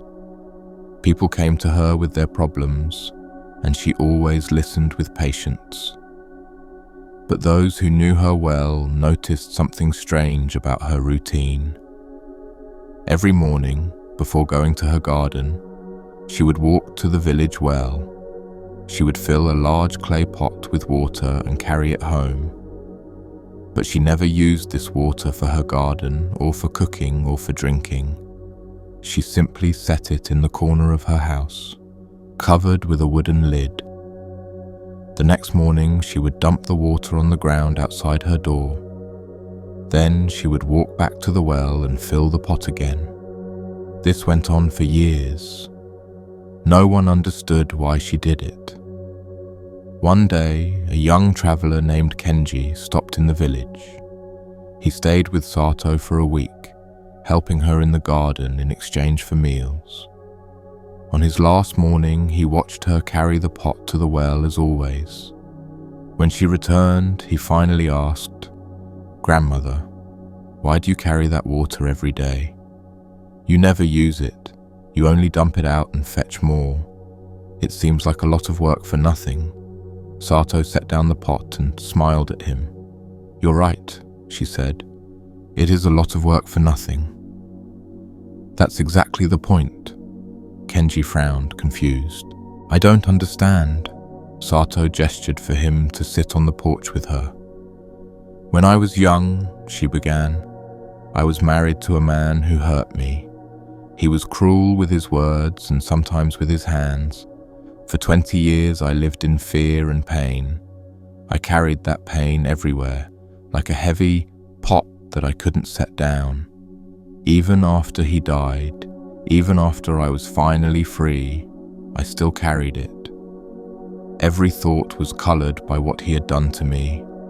Every interaction reminded me of what I had suffered. I couldn't enjoy my garden because I was thinking about the past. I couldn't enjoy the sunset because old anger would rise up and block the beauty. The pain was so heavy, and I had been carrying it for so long. But one day I realized something. The pain was not happening now. He was gone. The danger was gone, but I was still there, still hurting myself with memory. I was choosing to carry something that I could simply put down. So I made a promise to myself. Every morning I would practice putting down weight. I would fill this pot with water and carry it home, and then I would pour it out. I would do this to remind myself that I can carry something heavy and then release it. That nothing needs to be held forever. That even water, which takes the shape of any container, can return to the earth. Kenji listened, his eyes wide with understanding. At first, Sato continued, it felt strange. It felt wasteful, pointless. But after a few weeks, something shifted. Every morning, as I poured out the water, I would think about what I was still carrying from the past. Old resentments, old wounds, old stories about who I was and what had been done to me, and I would try to pour those out as well, as if they were water. Not all at once, because some things take time, but little by little, day by day. Now 20 years later, I am lighter than I have ever been. The pot is still heavy when I carry it, but I know I will put it down. The past was still painful, but I know I don't have to carry it. And that knowing has changed everything. Kenji sat in silence for a long while, thinking about what he was carrying. Failures from years ago that he still regretted. Words spoken by his father that still echoed in his mind. A love that ended badly, leaving him afraid to try again. He hadn't realized how much he was carrying until this moment. How much of his energy went into holding on to things that were already gone. "Can I try?" he asked Sato. "Can I carry the pot tomorrow morning?" Sato smiled. "Of course, but you must also pour it out. That's the important part." The next morning, Kenji walked with Sato to the well. He filled the pot and carried it back, feeling its weight on his shoulders. It was heavy, uncomfortable, harder than he expected. When they reached her house, he set it down, breathing hard. Sato handed him a cup. "Take a drink first if you need it." But Kenji shook his head. "No. If I drink, I'm using the water to justify carrying it. But the point isn't to justify it. The point is to let it go." Sato's eyes shone with tears. "You understand," she said softly. Kenji lifted the pot and walked outside. He tilted it and watched the water pour onto the earth. It soaked in quickly, disappearing into the ground, returning to the cycle. And as it poured, he thought about his father's voice, and he let it pour away. He thought about his failed relationship, and he let it pour away. He thought about every regret, every shame, every old wound, and he tried, as best he could, to let them pour away with the water. He couldn't release everything in one morning, but he released something, and he understood now that he could do this again tomorrow, and the next day. That putting down the past was not a single event, but a daily practice. A choice made over and over until it became natural, until the weight no longer felt like part of him, but like something he was simply holding. And anything that is simply being held can eventually be put down. Feel your body now, heavy and relaxed in this quiet darkness. You too are carrying water that you don't need to carry. Old hurts, old failures, old versions of yourself that no longer exist. You carry them because they feel familiar, because you've carried them so long, but they are not you. They are just stories, just memories, just weight. And like water, they can be poured out and returned to the earth. Not violently, not through force or willpower, but through gentle daily practice. Each time you notice yourself gripping an old pain, you can choose to soften. Each time you find yourself rehearsing an old resentment, you can choose to pause. Each time the past tries to define your present, you can choose to say, This was true then, but it is not happening now. I was hurt then, but I am safe now. I failed then, but that does not mean I will fail again. These are not affirmations to force yourself to believe. They are simply recognitions of what is actually true in this moment. The past is not here. Only the memory of it is here. And memory is not the same as reality. Memory is just thought, just sensation, just the mind's way of replaying old films. You can watch the film without believing you're still in it. You can acknowledge what happened without carrying it forward. You can honor the past without being imprisoned by it. This is what Sato understood after 20 years of practice. The pot is heavy, but you can put it down. The pain was real, but it doesn't have to be eternal. The story happened, but you can write a new ending. Not by denying what was, but by choosing what is. Right now, in this moment, you are safe. Right now, in this breath, you are whole. Right now, in this darkness, you are free to let go of anything you're ready to release. So breathe in deeply, and as you breathe out, imagine pouring out water.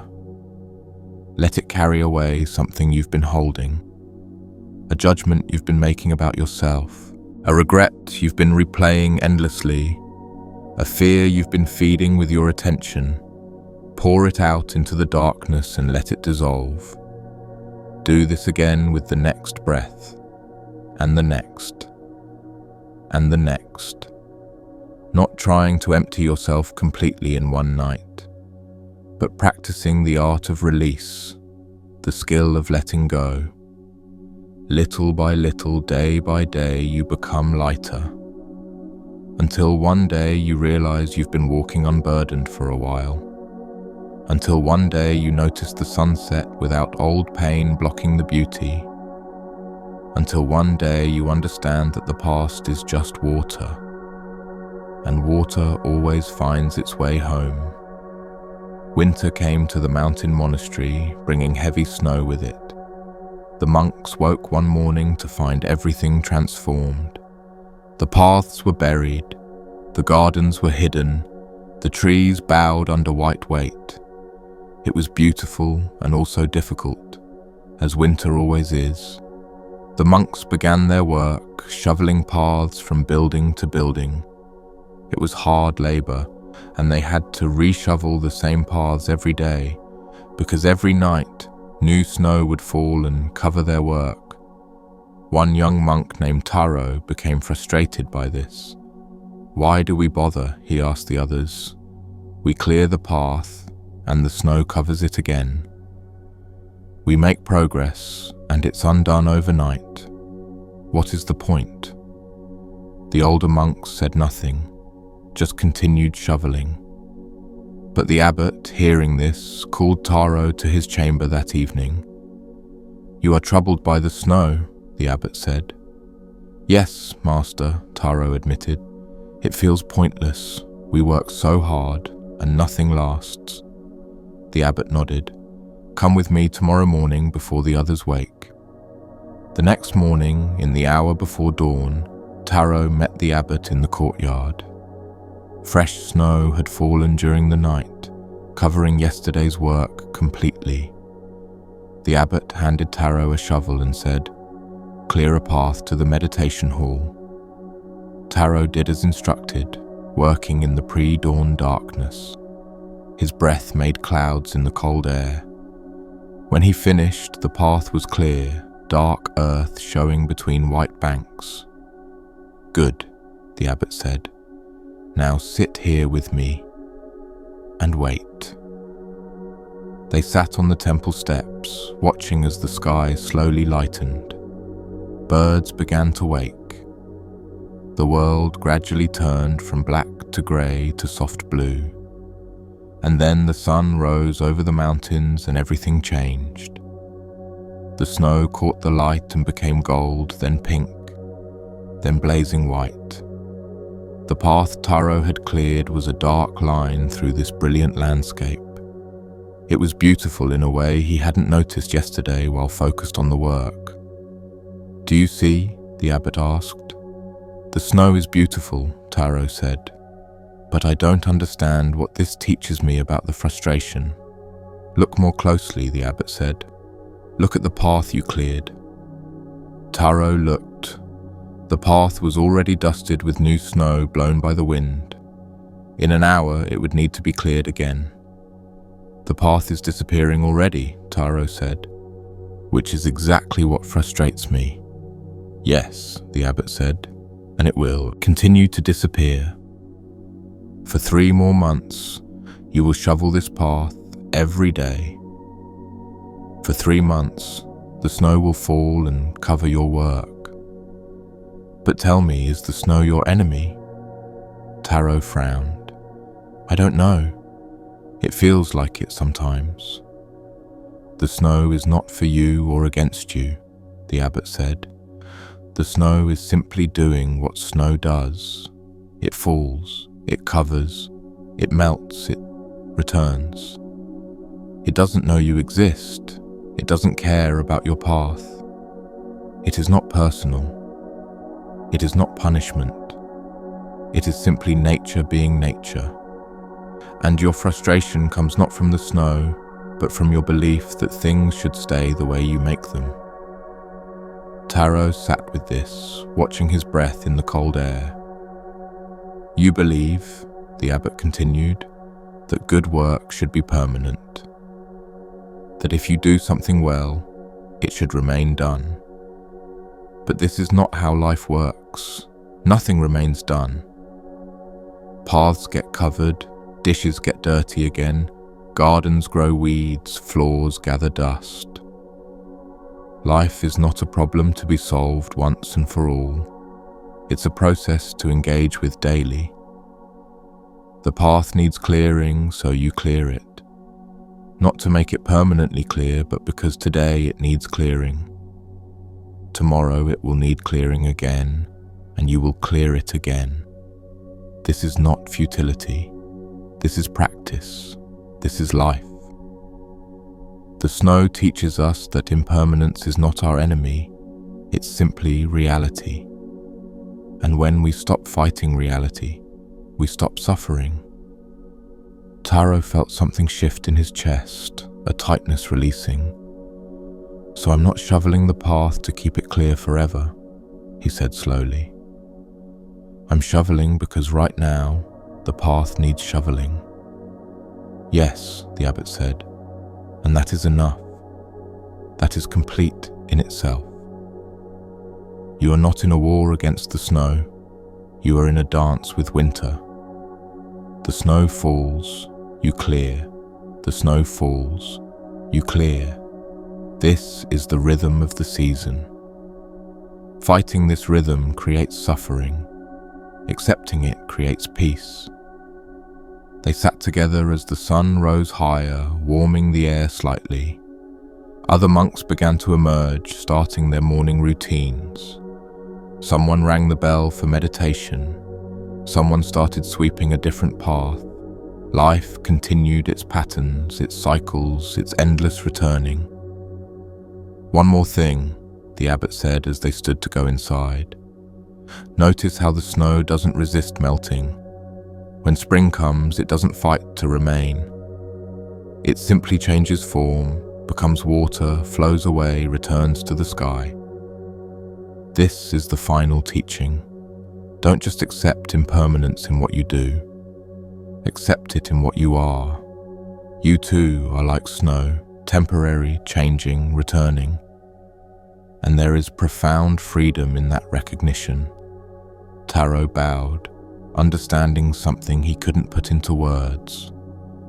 For the rest of the winter, he shoveled the path each morning, and sometimes it felt like work, and sometimes it felt like meditation, but it never felt like futility again. Let yourself rest in the darkness, feeling how your body sinks deeper into stillness. The teaching of the snow is the teaching of this moment. Everything you do will come undone. Everything you build will eventually fall. Every achievement will be forgotten. Every creation will return to dust. This is not a reason for despair. It's an invitation to presence. When we stop needing things to last forever, we can finally enjoy them now. When we stop demanding permanence, we can appreciate what's here while it's here. The snow falls. The path is covered. You clear it again. Not because clearing will finally solve the problem of snow, but because clearing is what this moment calls for, and you are here to answer that call. This is true for everything in life. Relationships require tending, not once, but continuously. Health requires attention, not once, but daily. Peace requires practice, not once, but moment by moment. Nothing stays clean, stays fixed, stays solved.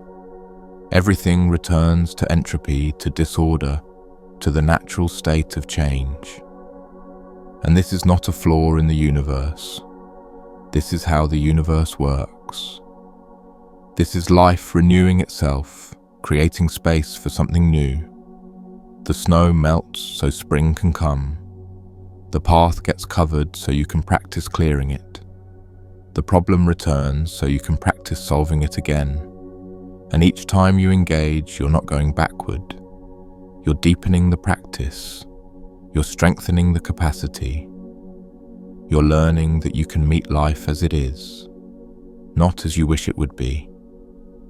Think about what you've been resisting, what you've been fighting because it keeps returning, a habit you can't seem to break, a thought pattern that keeps arising, a challenge that appears again and again in different forms. Maybe it's not here to be defeated once and for all. Maybe it's here to teach you how to meet it with grace, with patience, with presence, to practice responding instead of reacting, to practice acceptance instead of resistance, to practice dancing with difficulty instead of declaring war on it. The snow will keep falling, the path will keep getting covered, and you will keep clearing it, not as a failure but as a practice, not as suffering but as life. And in that clearing, in that daily engagement, something deepens. Not the path, that stays temporary, but you, your capacity, your understanding, your peace.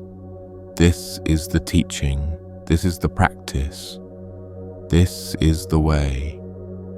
Breathe into it now, let it sink deeper than thought. Accept the impermanence of everything, including this moment of rest. It too will pass. Morning will come. Life will resume. And that's okay. That's perfect. That's exactly how it should be. For now, you are here breathing, resting, allowing. And that is enough. That is everything. Let go of needing things to last. Let go of demanding permanence, and rest in the simple beauty of what's here, while it's here, like snow in the morning light, temporary, beautiful, exactly enough. Picture a river at dawn, wide and peaceful, flowing through a forest. A man sits in a small boat, rowing slowly upstream toward his village. The water is calm, and he moves with steady strokes, lost in thought. Behind him, the sun is just beginning to rise, turning the sky soft gold. Suddenly, another boat crashes into his from behind.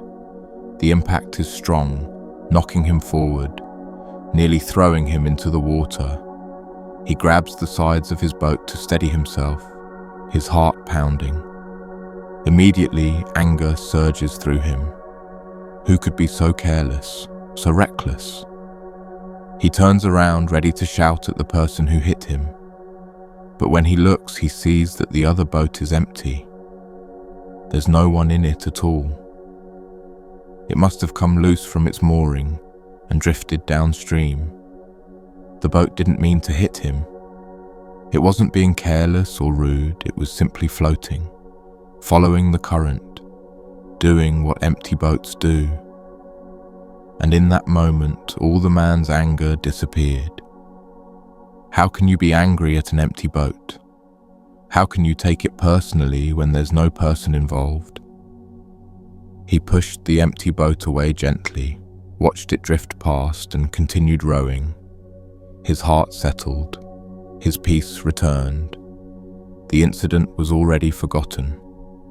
Later, he told this story to his friend, a wise woman who lived in his village.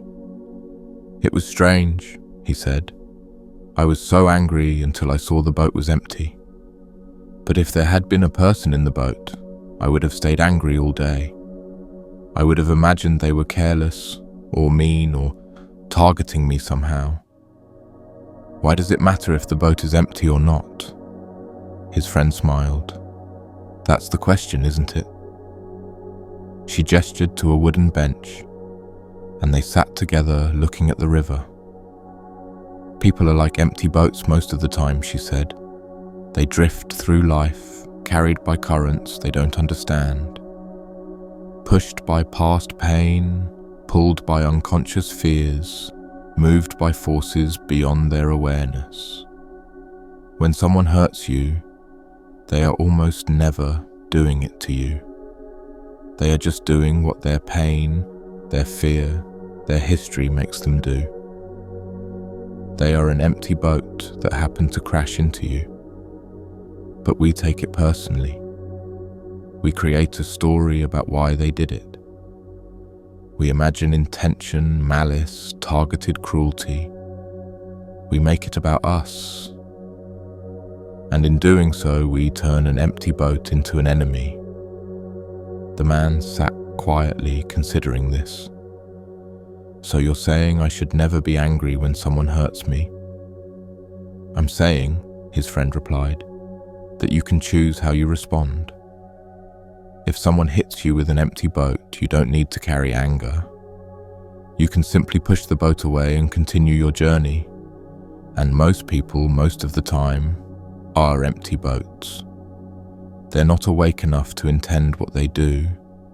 They're just reacting, defending, surviving, drifting. If you understand this, you can let go much more easily. Not because their actions don't matter, but because you see them clearly. You see the pain behind the behavior, the fear behind the words, the emptiness behind the impact. And you can choose compassion instead of anger, understanding instead of resentment. This doesn't mean allowing harm. You can protect yourself, set boundaries, move away. But you don't have to carry the weight of personal offense. You don't have to create a story about why they chose to hurt you, because they didn't choose. They drifted, like an empty boat on a river. The man nodded slowly.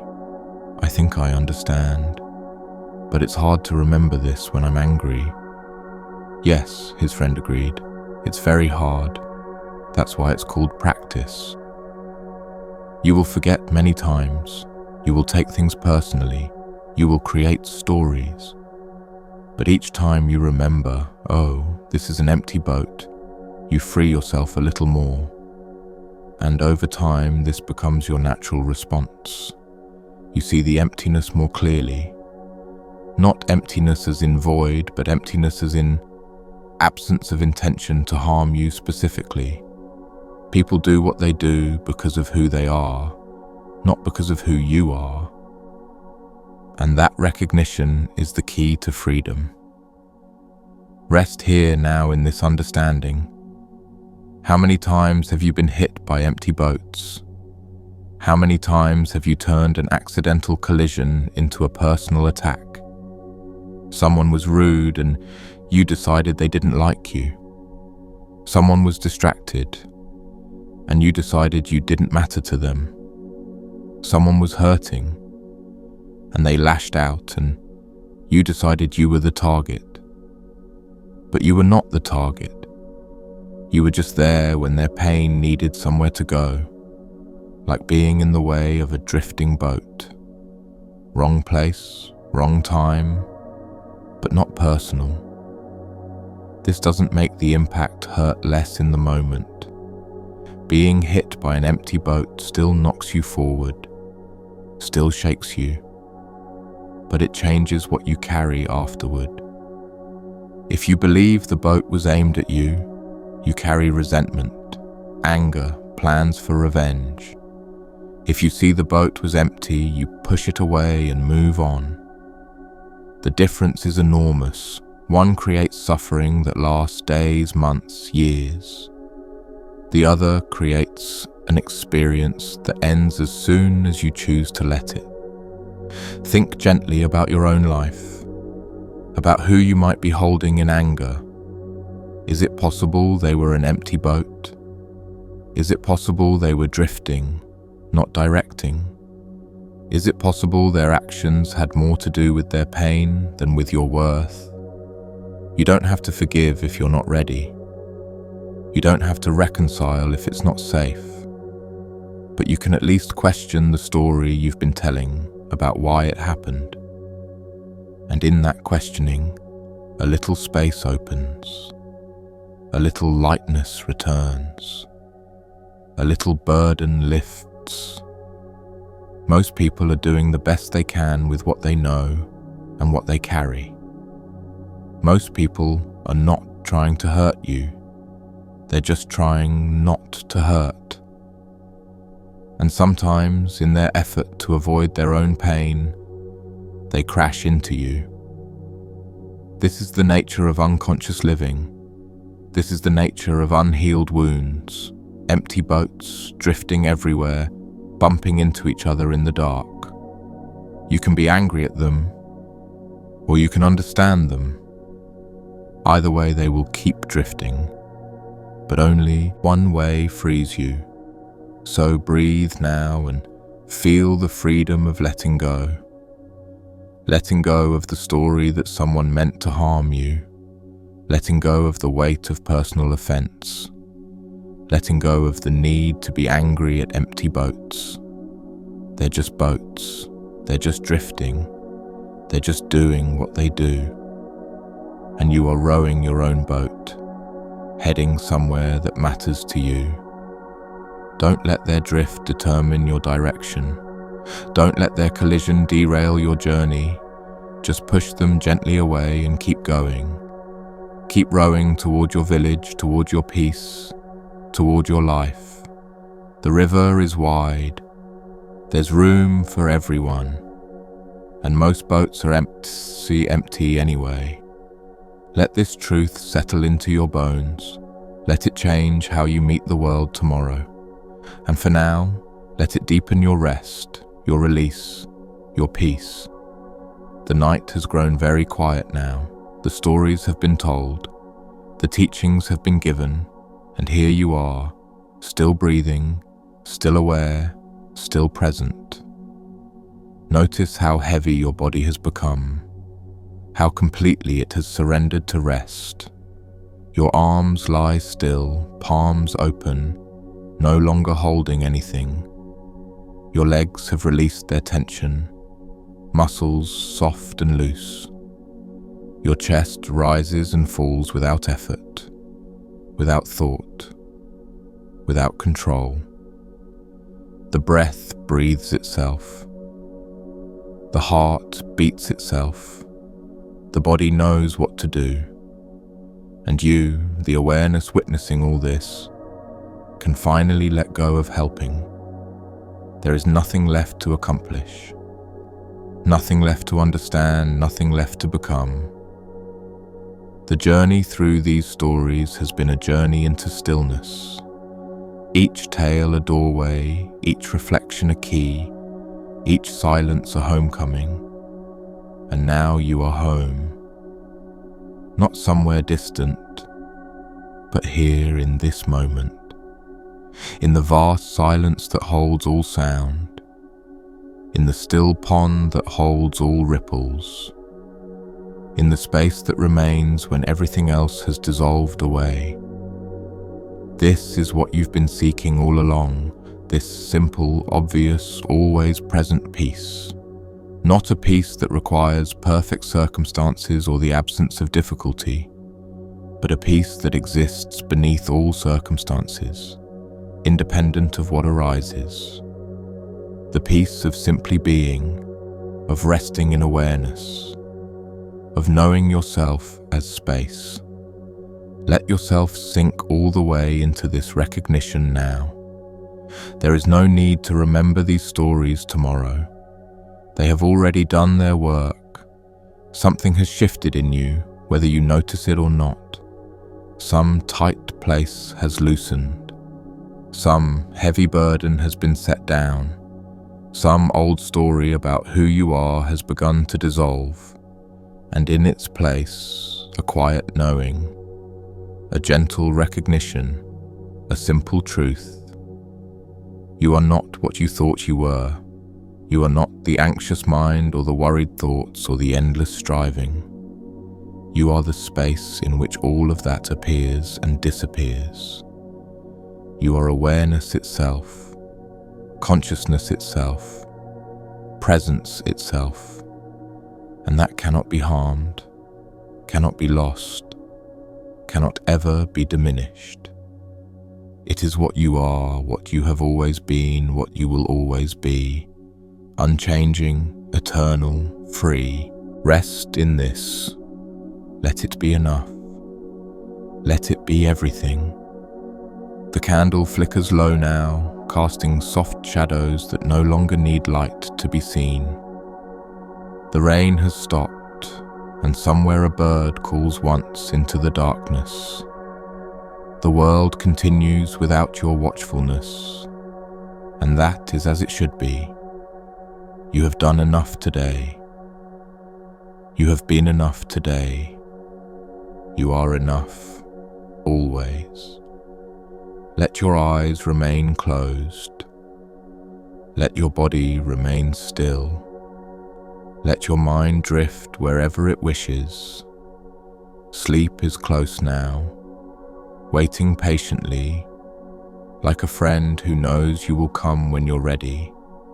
And when you do, it will be not a disappearance, but a deepening, not a loss of consciousness, but a return to the source of consciousness, a dissolving into the vast silence from which all things arise.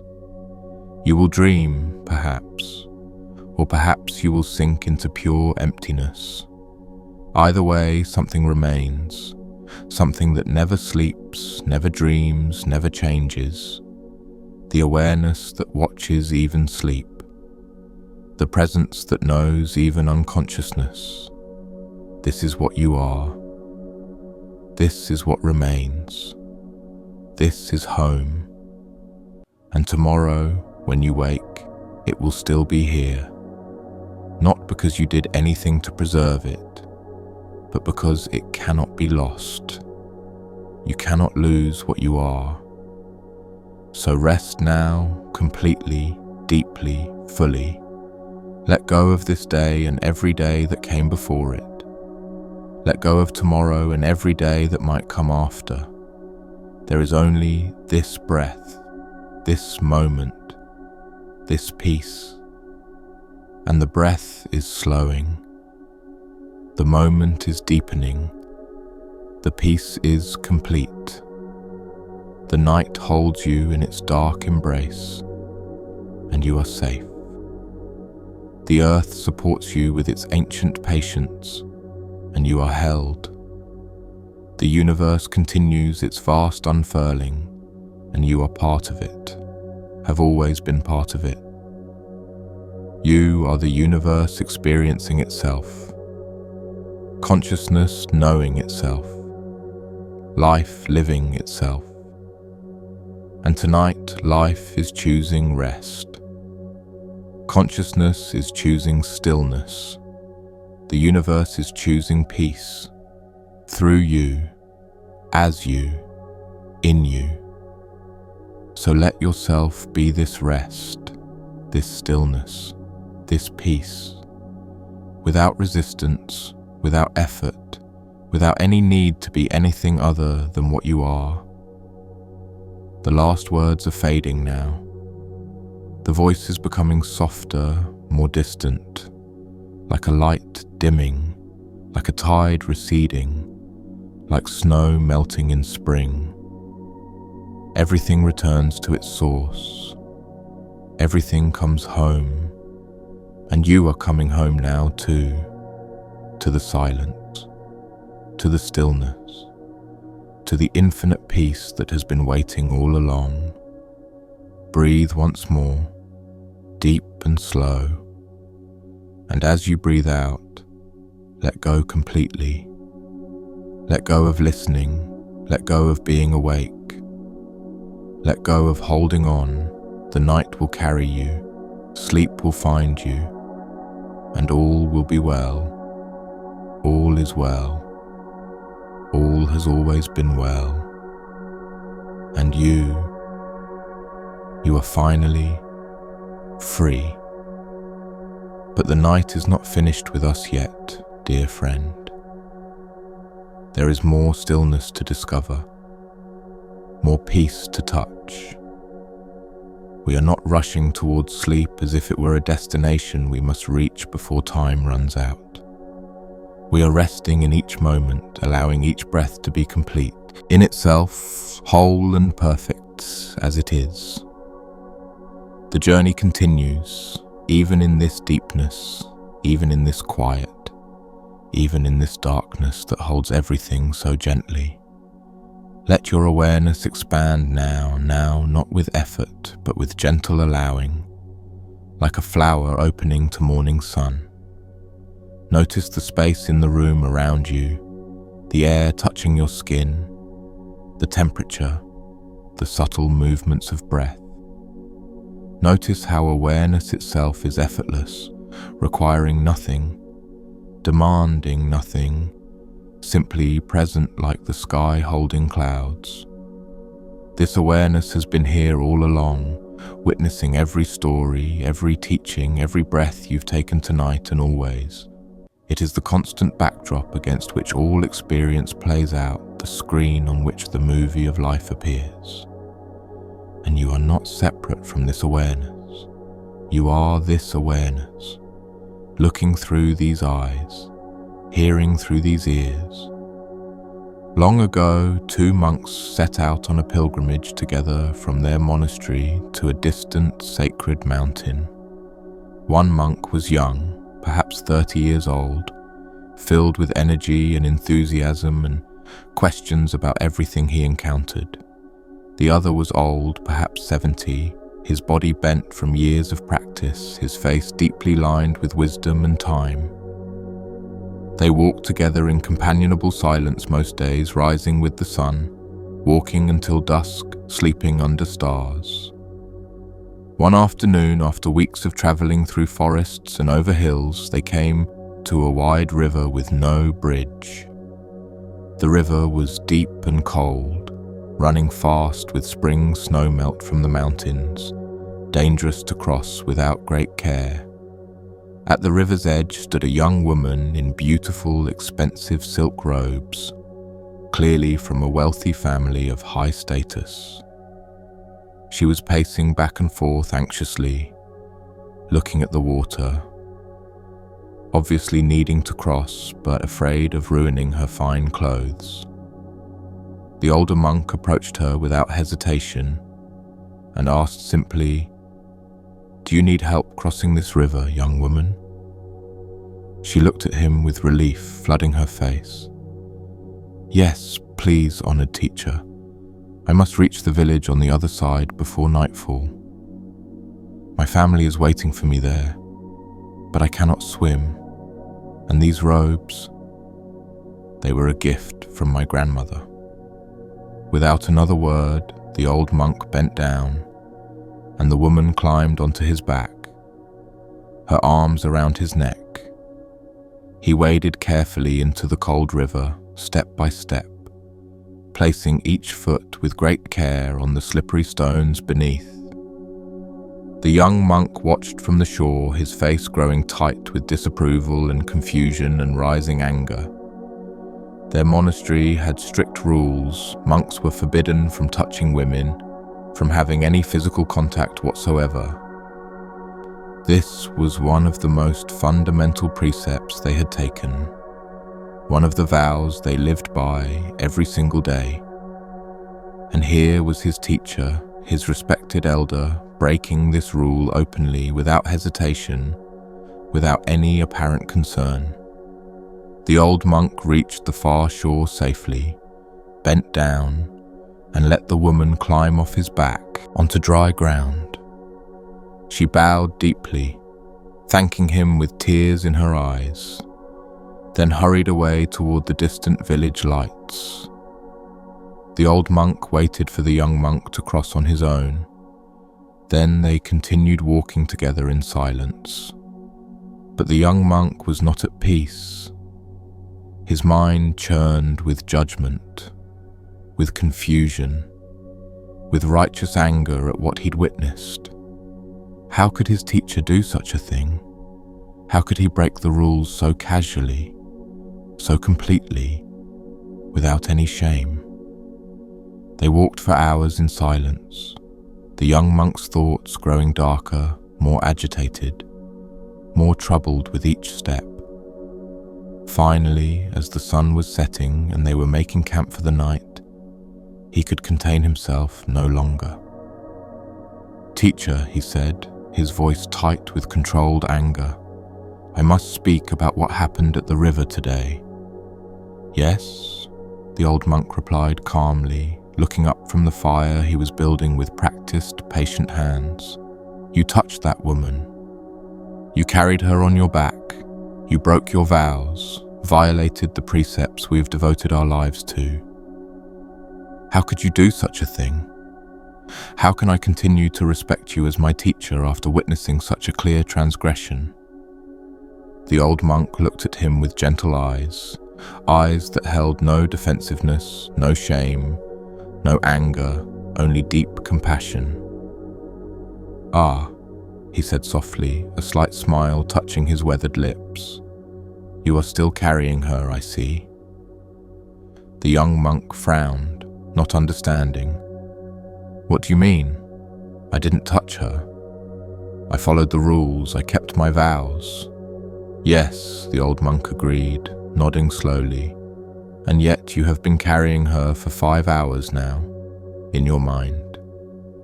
I picked her up at the river and put her down on the far shore. That took perhaps 3 minutes total. But you have been carrying her in your thoughts for 5 hours, turning it over and over, unable to put it down. Tell me, which of us is more attached to that woman? Which of us is actually breaking the spirit of our vows?" The young monk opened his mouth to respond, then closed it, suddenly seeing the truth of what his teacher was saying. The precepts exist to free us from attachment, from clinging, from being bound by our desires and aversions, the old monk continued. "When that woman needed help, I helped her, then released her immediately, returning to emptiness, to presence, to this moment. No thought of her remained, no story about what I did, no pride, no shame, no attachment to the action whatsoever. But you have been attached to that moment for hours, unable to let it go, bound by your rigid ideas of right and wrong. You are so focused on following the letter of the law that you've missed its spirit entirely, lost the forest for the trees. The rule against touching exists to prevent lust, attachment, inappropriate relationships, entanglement in worldly desires and complications. Do you think I felt any of those things while carrying that frightened woman across a dangerous river to safety? Or did I simply respond to need with compassion, then release the action completely the moment it was complete? The young monk felt something crack open inside him, like ice breaking on a river in spring, cold water suddenly flowing free. He had been so concerned with rules, with appearances, with being right and proper and correct in every single detail, that he had lost touch with the actual purpose of the rules, the reason they existed, the freedom they were meant to create. He had become a slave to the rules rather than being freed by them, bound rather than liberated by his devotion. "I understand, teacher," he said quietly, bowing his head with genuine humility and a kind of relief washing through him. "I have been carrying her all afternoon in my mind, and you put her down immediately after helping her across."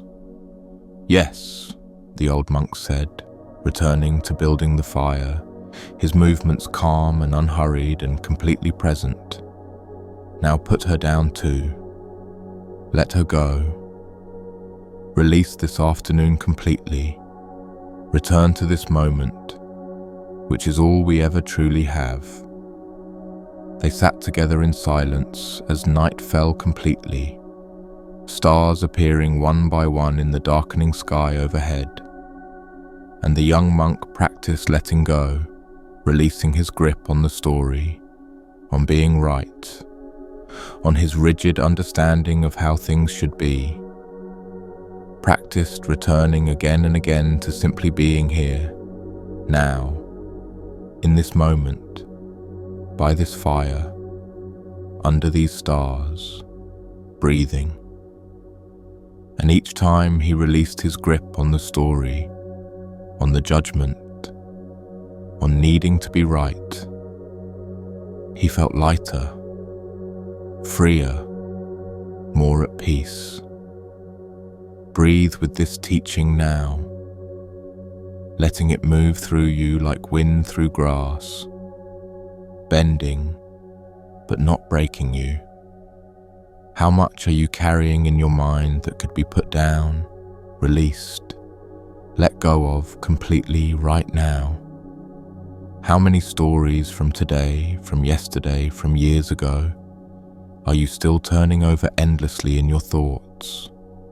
How many judgments about yourself or others are you gripping tightly, unable or unwilling to simply set them down? The old monk helped the woman and immediately released the action, returning to presence, to emptiness, to freedom. But the young monk carried the story for hours. Let it disturb his peace. Let it create separation between him and his teacher. One action was over in minutes. The other lasted for hours and would have continued if not interrupted by wisdom. Which monk had actually broken free from attachment? Which one was truly practicing liberation from the bondage of clinging? This is not about the specific rule regarding monks touching women. That was particular to their tradition and time. This is about the universal human tendency to cling to stories, to replay events, to carry mental burdens long after events have passed. To be so focused on being right, on following rules, on maintaining our self-image that we lose touch with actual presence. Think gently about your own life, about what you're still carrying, that happened hours, days, months, or even years ago. Someone said something hurtful, and you've replayed it 1,000 times, kept the wound fresh, refused to put it down. You made a mistake, and you've judged yourself for it endlessly, unable to forgive yourself, unable to release the story. Someone else made a mistake that affected you, and you've held on to your righteousness, your judgment, your sense of being wronged. All of these are like carrying the woman across the river over and over in your mind, never putting her down on the far shore. The event itself is long over. It happened and then it ended, complete in itself, finished, done, unable to be changed now. but you keep it alive in your mind through constant repetition, through refusing to release it, through gripping it tightly. And this carrying creates suffering that has nothing to do with the original event anymore. Suffering entirely self-created through attachment. The invitation is to put it down now, all of it, everything you've been carrying that belongs to moments that have already passed. Not to pretend it didn't happen, not to deny that it was painful or difficult or wrong in whatever way it was wrong, but to acknowledge that it is over, complete, finished, in the past, and carrying it forward serves no purpose except creating suffering. Put down the woman on the far shore, let her walk away toward her village. Return to this moment, this breath, this now. What would your life feel like if you released even half of what you're carrying in your mind from the past? How much lighter would you be? How much more present could you become? How much more peace would be available to you? The old monk showed us that it's possible to act, to engage fully with life, and then immediately release without attachment. To help when help is needed, then return to emptiness. To respond to the moment, then let the moment pass completely. This is true freedom, not avoiding life or refusing to engage, but engaging fully and then releasing completely over and over. Each moment arising, being met with full presence, then passing away completely, leaving no trace, creating no burden. Practice this now with something small, something from today that you've been carrying, turning over in your mind.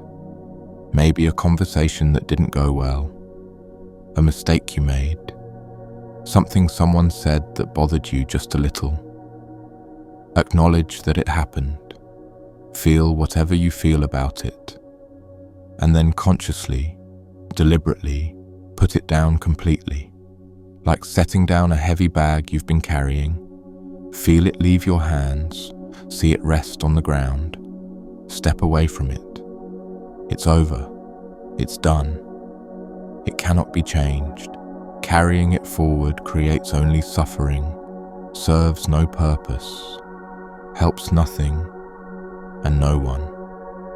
Put it down and return to this breath, this moment, this body lying here in darkness, this peace that's always available. With each exhale, practice releasing, letting go, putting down whatever you've been carrying that you don't actually need anymore. And notice how much lighter you become with each release, how much more space opens up, how much more peace becomes possible. This is the practice, not perfection, not never picking things up, but learning to recognize when you're carrying something unnecessarily, and then choosing, moment by moment, breath by breath, to put it down and return to the freedom of presence. In the mountains where snow never completely melts, where the air is thin and pure and cold even in summer, there was a lake. This lake was famous throughout the region for its perfect stillness, its mirror-like surface that reflected everything with absolute clarity. On calm days when the wind did not blow, the reflection in the lake was so perfect you could not tell where mountain ended and reflection began. Sky and water became one seamless reality, the boundary between them disappearing entirely into unified wholeness. Monks would make pilgrimages to this lake just to sit by its shore and meditate on its teachings, its silent wisdom.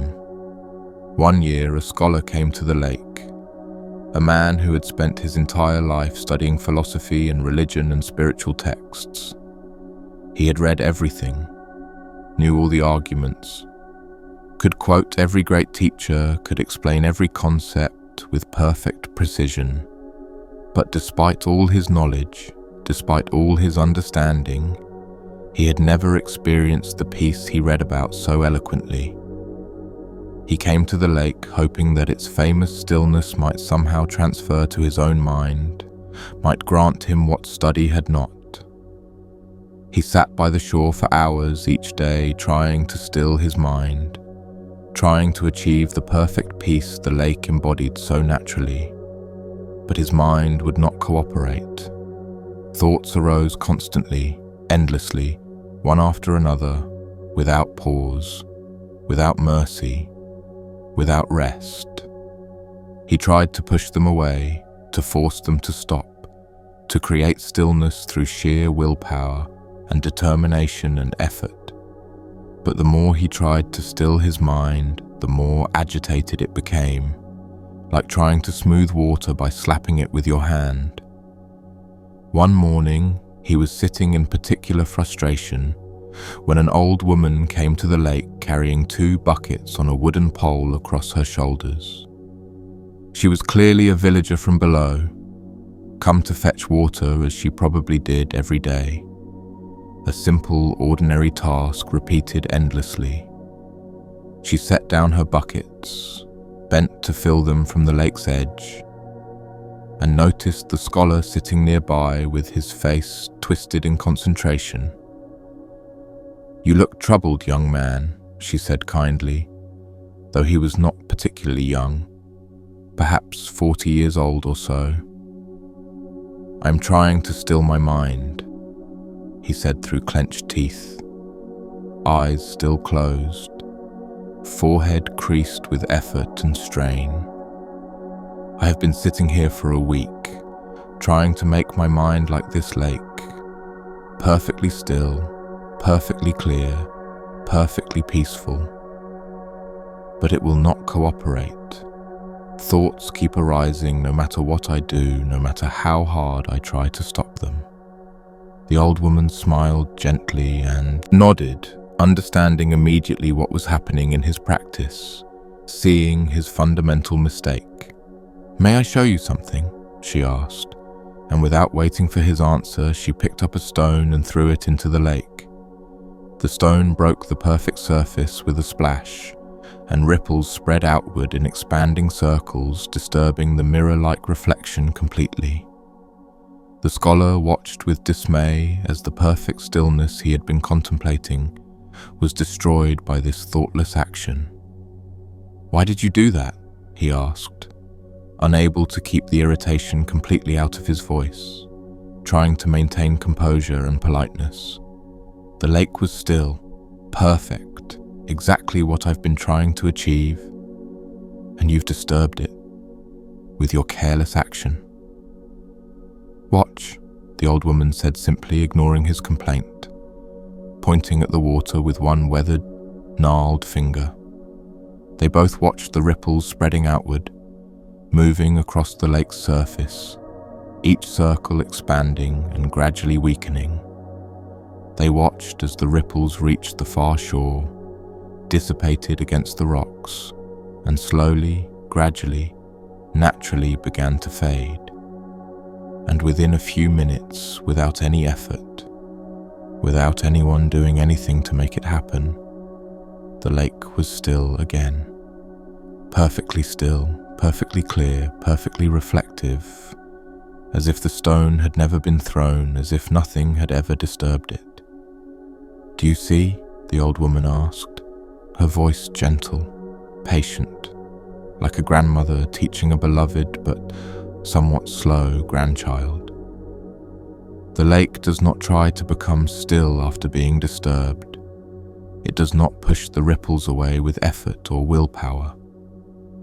It simply allows the ripples to arise, to play themselves out naturally, and to settle back into stillness when they are ready.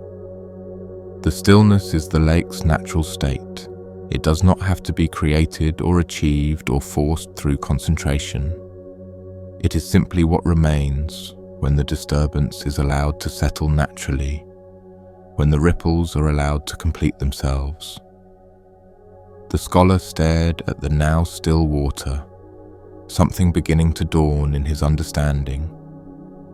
A light slowly illuminating his confusion. "Are you saying," he began slowly, thinking through the implications carefully, that I should not try to stop my thoughts. I am saying, the old woman replied, that trying to stop thoughts is like trying to stop ripples by thrashing the water.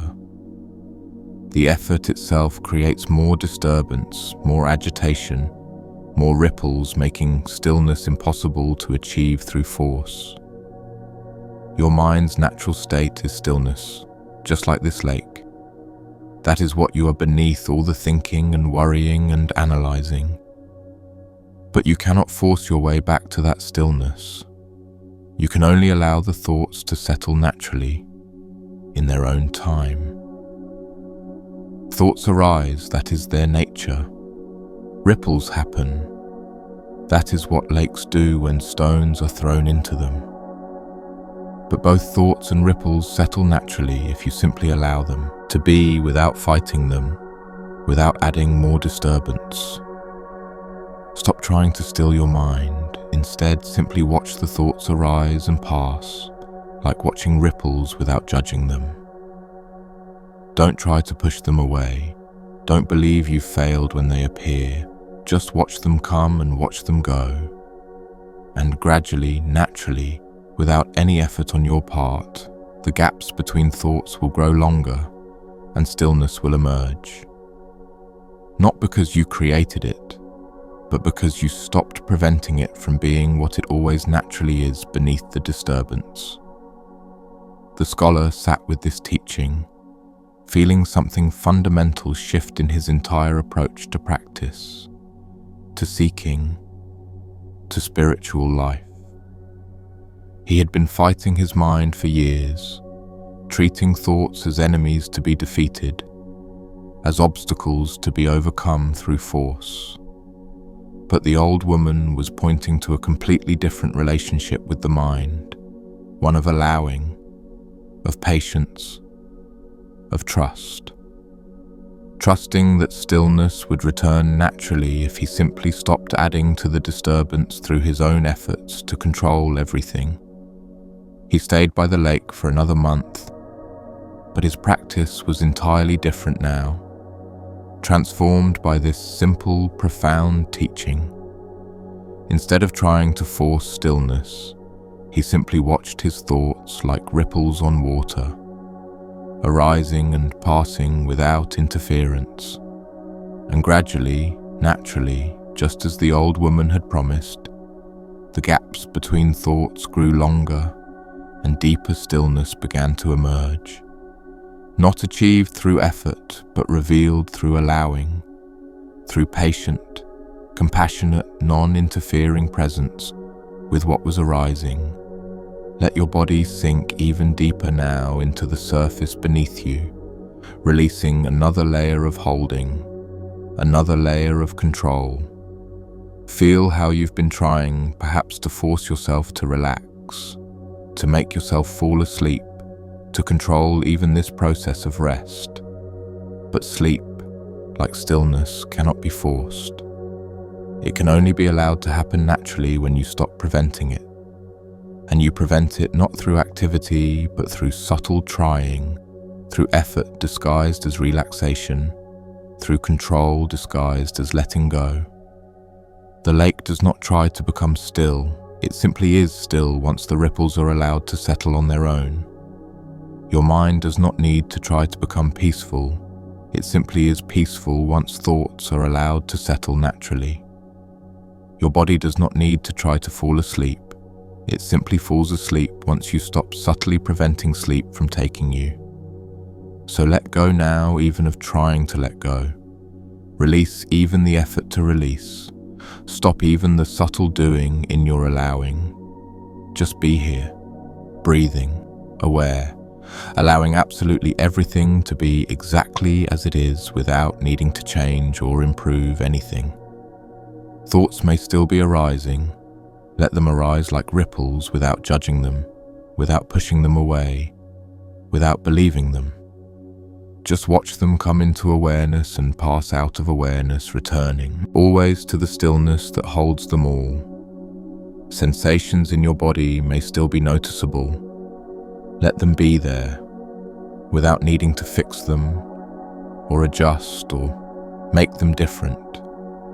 Just notice them arising in the vast space of awareness, passing through like clouds, leaving no permanent trace behind them. Sounds from outside this room may reach your ears. Let them come and go, neither grasping them nor pushing them away. Just notice them appearing in awareness and disappearing from awareness like ripples spreading and fading on still water. Everything is allowed. Everything is welcome. Everything is exactly as it needs to be in this moment, including you exactly as you are. You are not broken. You do not need fixing. You do not need to become more peaceful or more relaxed or more anything. You are already the lake. You are already the stillness. You simply have ripples moving across your surface right now. And those ripples will settle in their own time when they are ready, when you stop trying to make them settle faster. Just rest as the lake itself, the vast, deep water that is undisturbed by surface ripples, unchanged by what passes across it. That is what you are, not the ripples of thought and sensation, but the awareness in which they all arise and pass away. Deep, vast, still, unchanging, always here, always present, always home, always peace itself, simply being itself naturally. Let everything settle in its own time, at its own pace, without your management, without your interference, without your help. You are not needed for this process. It happens by itself when you finally, truly, completely step out of the way. So step out of the way now. Release the manager, the controller, the one who is trying to make this work correctly, and simply be the lake, still in its depths, allowing ripples on its surface, trusting the natural return to silence. Picture now a single candle burning in a dark room, its flame steady, barely moving, surrounded by complete darkness. The flame gives off light that pushes back the darkness only a small distance, creating a sphere of golden visibility. Beyond that small sphere, darkness continues forever, vast and endless, containing everything the light cannot reach. A student sat before this candle in meditation, as his teacher had instructed him to do, watching the flame without moving. He had been told to contemplate the candle, to learn its teaching, to understand what it was trying to show him. But after an hour of watching, he felt frustrated, confused, not understanding what he was supposed to be learning from this. It was just a candle, just a flame, just a simple object that anyone could see and understand in a moment. What deep teaching could possibly be hidden in something so ordinary, so common, so simple that every house contained many? His teacher entered the room silently, saw him sitting in frustration, and asked gently, "What have you learned from the candle?" Nothing, the student admitted, embarrassed by his failure to grasp whatever obvious truth he was apparently missing completely. "I see a candle burning. I see a flame. I see light pushing back darkness. But I do not see any teaching in this." The teacher sat down beside him and asked, "How much darkness does this candle illuminate with its light?" The student looked around the room, measuring with his eyes. Perhaps a sphere of 10 feet in all directions, maybe a bit more. "And beyond that sphere of light," the teacher prompted, waiting patiently for the student to see what he was not yet seeing. "Beyond that is darkness, darkness that goes on forever in all directions. darkness that fills the entire universe beyond this room. Yes, the teacher said, nodding. So this small candle illuminates perhaps 1,000 cubic feet of space with its flame. And the darkness beyond contains how much space? The entire universe, billions upon billions of cubic feet of darkness? Yes, the student agreed, beginning to see where this was leading, following the thread of understanding the teacher was laying out. So the darkness is infinitely larger than the light.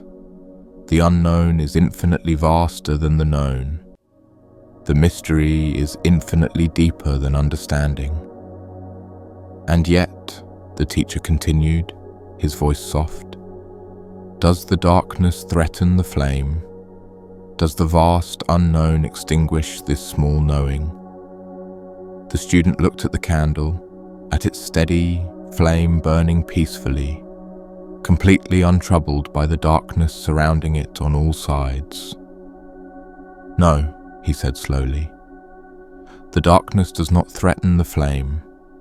They exist together without conflict, without struggle, without problem. The flame does not fight the darkness or try to illuminate everything. It simply shines where it shines, and that is enough. And the darkness does not try to extinguish the flame. It simply exists where light is not, doing what darkness does, being what darkness is. Yes, the teacher said, this is the first teaching of the candle. Light and darkness are not enemies. They are simply two sides of reality. We cannot illuminate everything. We cannot know everything. We cannot understand everything. The darkness is too vast for that.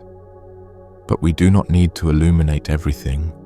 We only need to shine our small light where we are, and that is sufficient. You come to me wanting to understand everything, to know the answers to all questions, to eliminate all uncertainty and mystery. But this is impossible. The darkness of unknowing is infinitely larger than the light of knowing, and this is not a problem to solve. It is simply reality. It is how things are. It is the nature of existence itself, the fundamental structure of being conscious in this universe. The student sat with this, feeling something relax inside him, some desperate grip on needing to understand everything loosening its hold. Now, the teacher continued, watch the flame more closely. Tell me, what is the flame made of? Where does it exist exactly?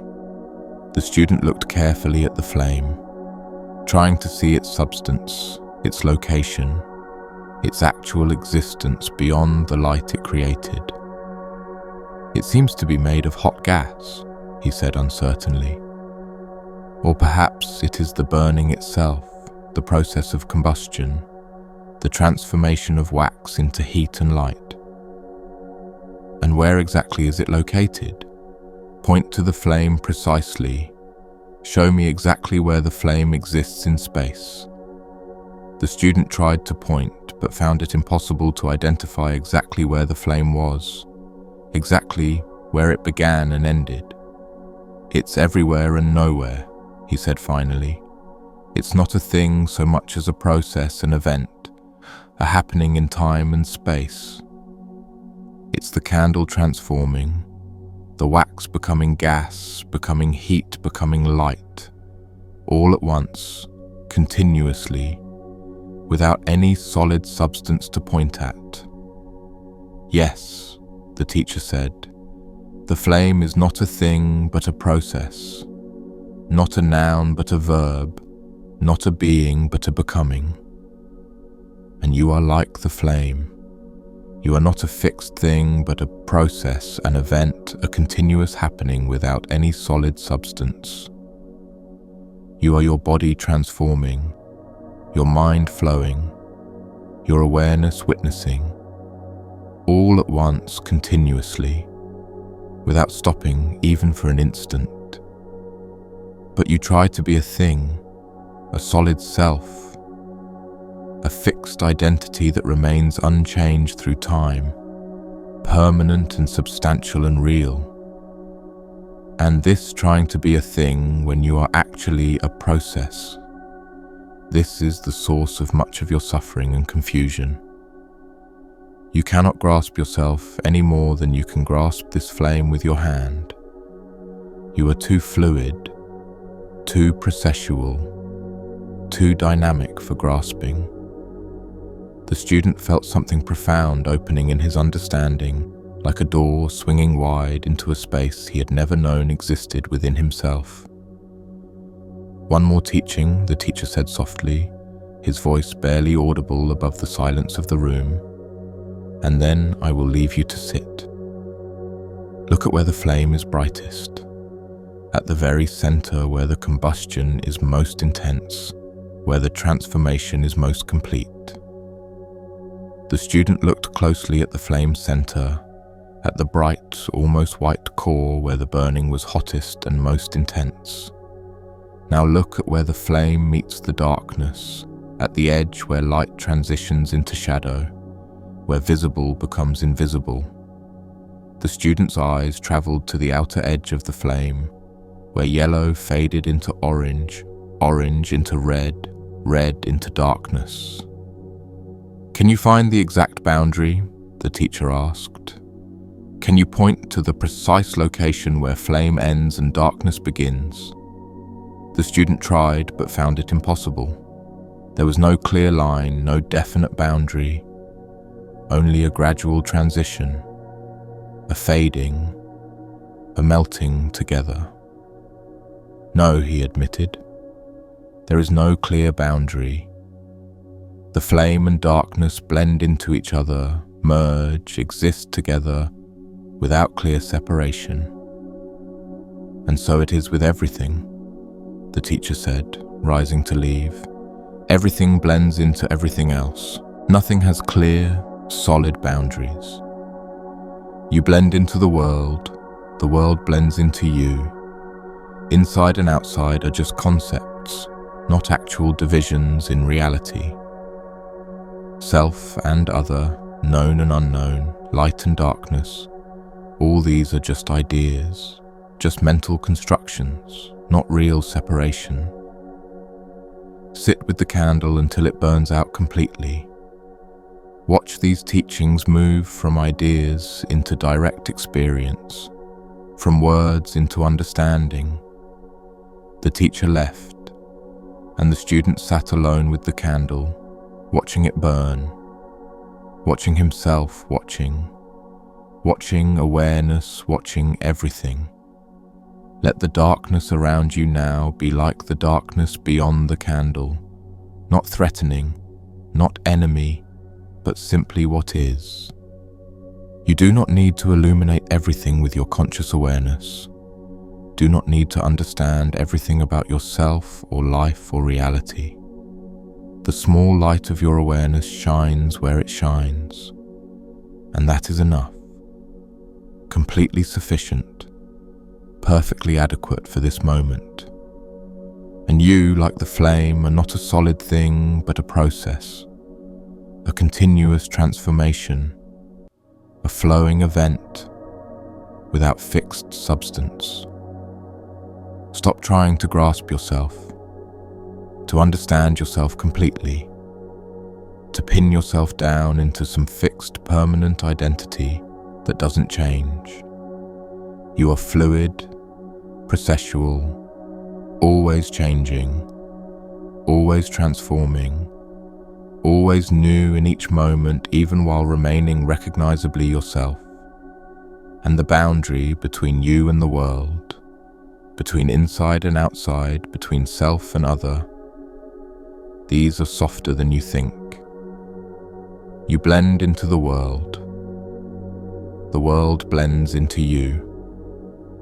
Where exactly do you end and everything else begin? The air you breathe becomes you. The food you eat becomes you. The thoughts you think arise from everything you've ever experienced. You are not separate, not isolated, not a clearly defined entity floating alone in an alien universe that is not you. You are intimately connected to everything, arising from everything, returning to everything, never actually separate at any moment. Rest in this recognition now, feeling the boundaries softening, the separation dissolving, the isolation revealing itself as illusion.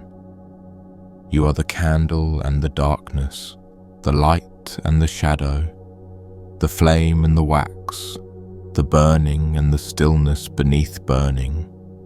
All of it, all of everything, all of reality is what you are, experienced from this particular perspective, this particular point of view temporarily.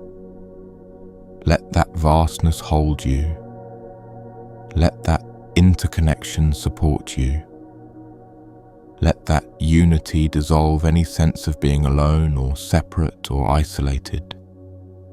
You are everything, experiencing itself as something, the infinite expressing itself as the finite, the whole appearing as the part. And knowing this, resting in this, being this, what is there left to fear? What can be threatened when there are no real boundaries? What can be lost when nothing is separate? What can die when death is just transformation of what already continuously transforms? Breathe into this vastness. Let it fill you, encompass you, reveal you as much larger than you thought you were.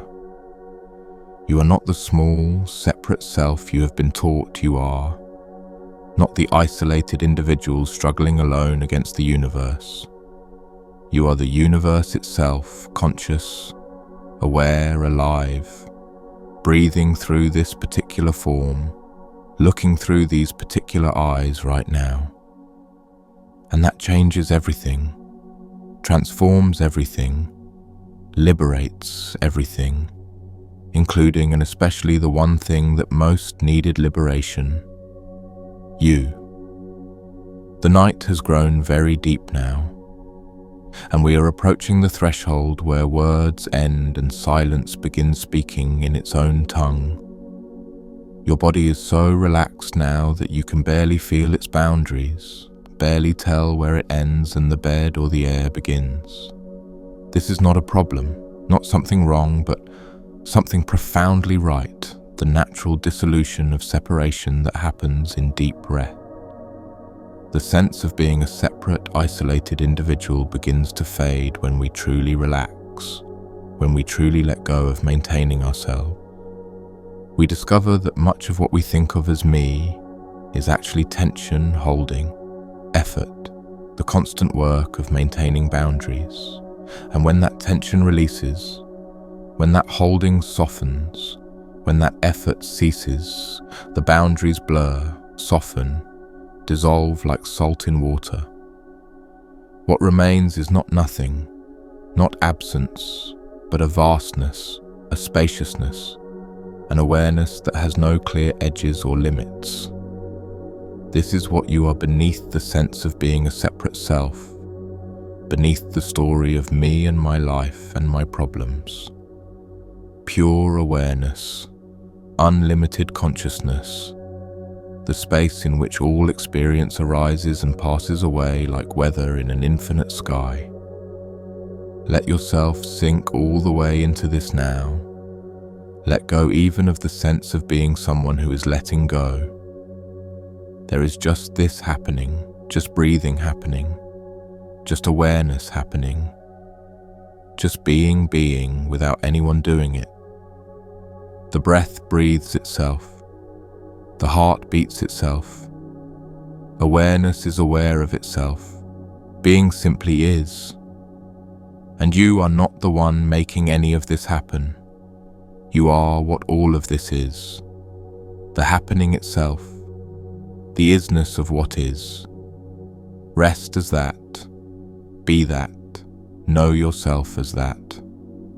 And everything is complete, finished, perfectly at peace forever and always. The stories have been told, the teachings have been given, the journey has led back to where it began. Here, now, this. There is nothing left to seek, nothing left to find, nothing left to become, nothing left to understand or achieve or accomplish. Simply this breath in darkness, simply this awareness without object, simply this being without becoming, simply this peace without reason.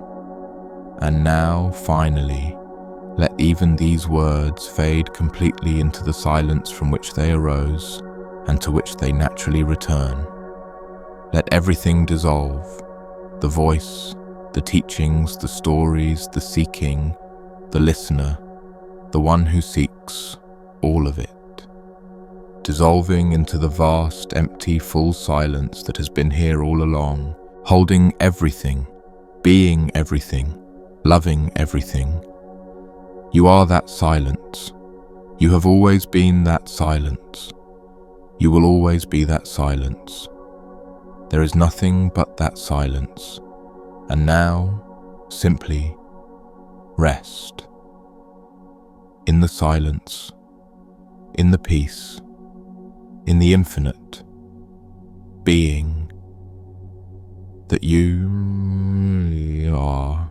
Okay.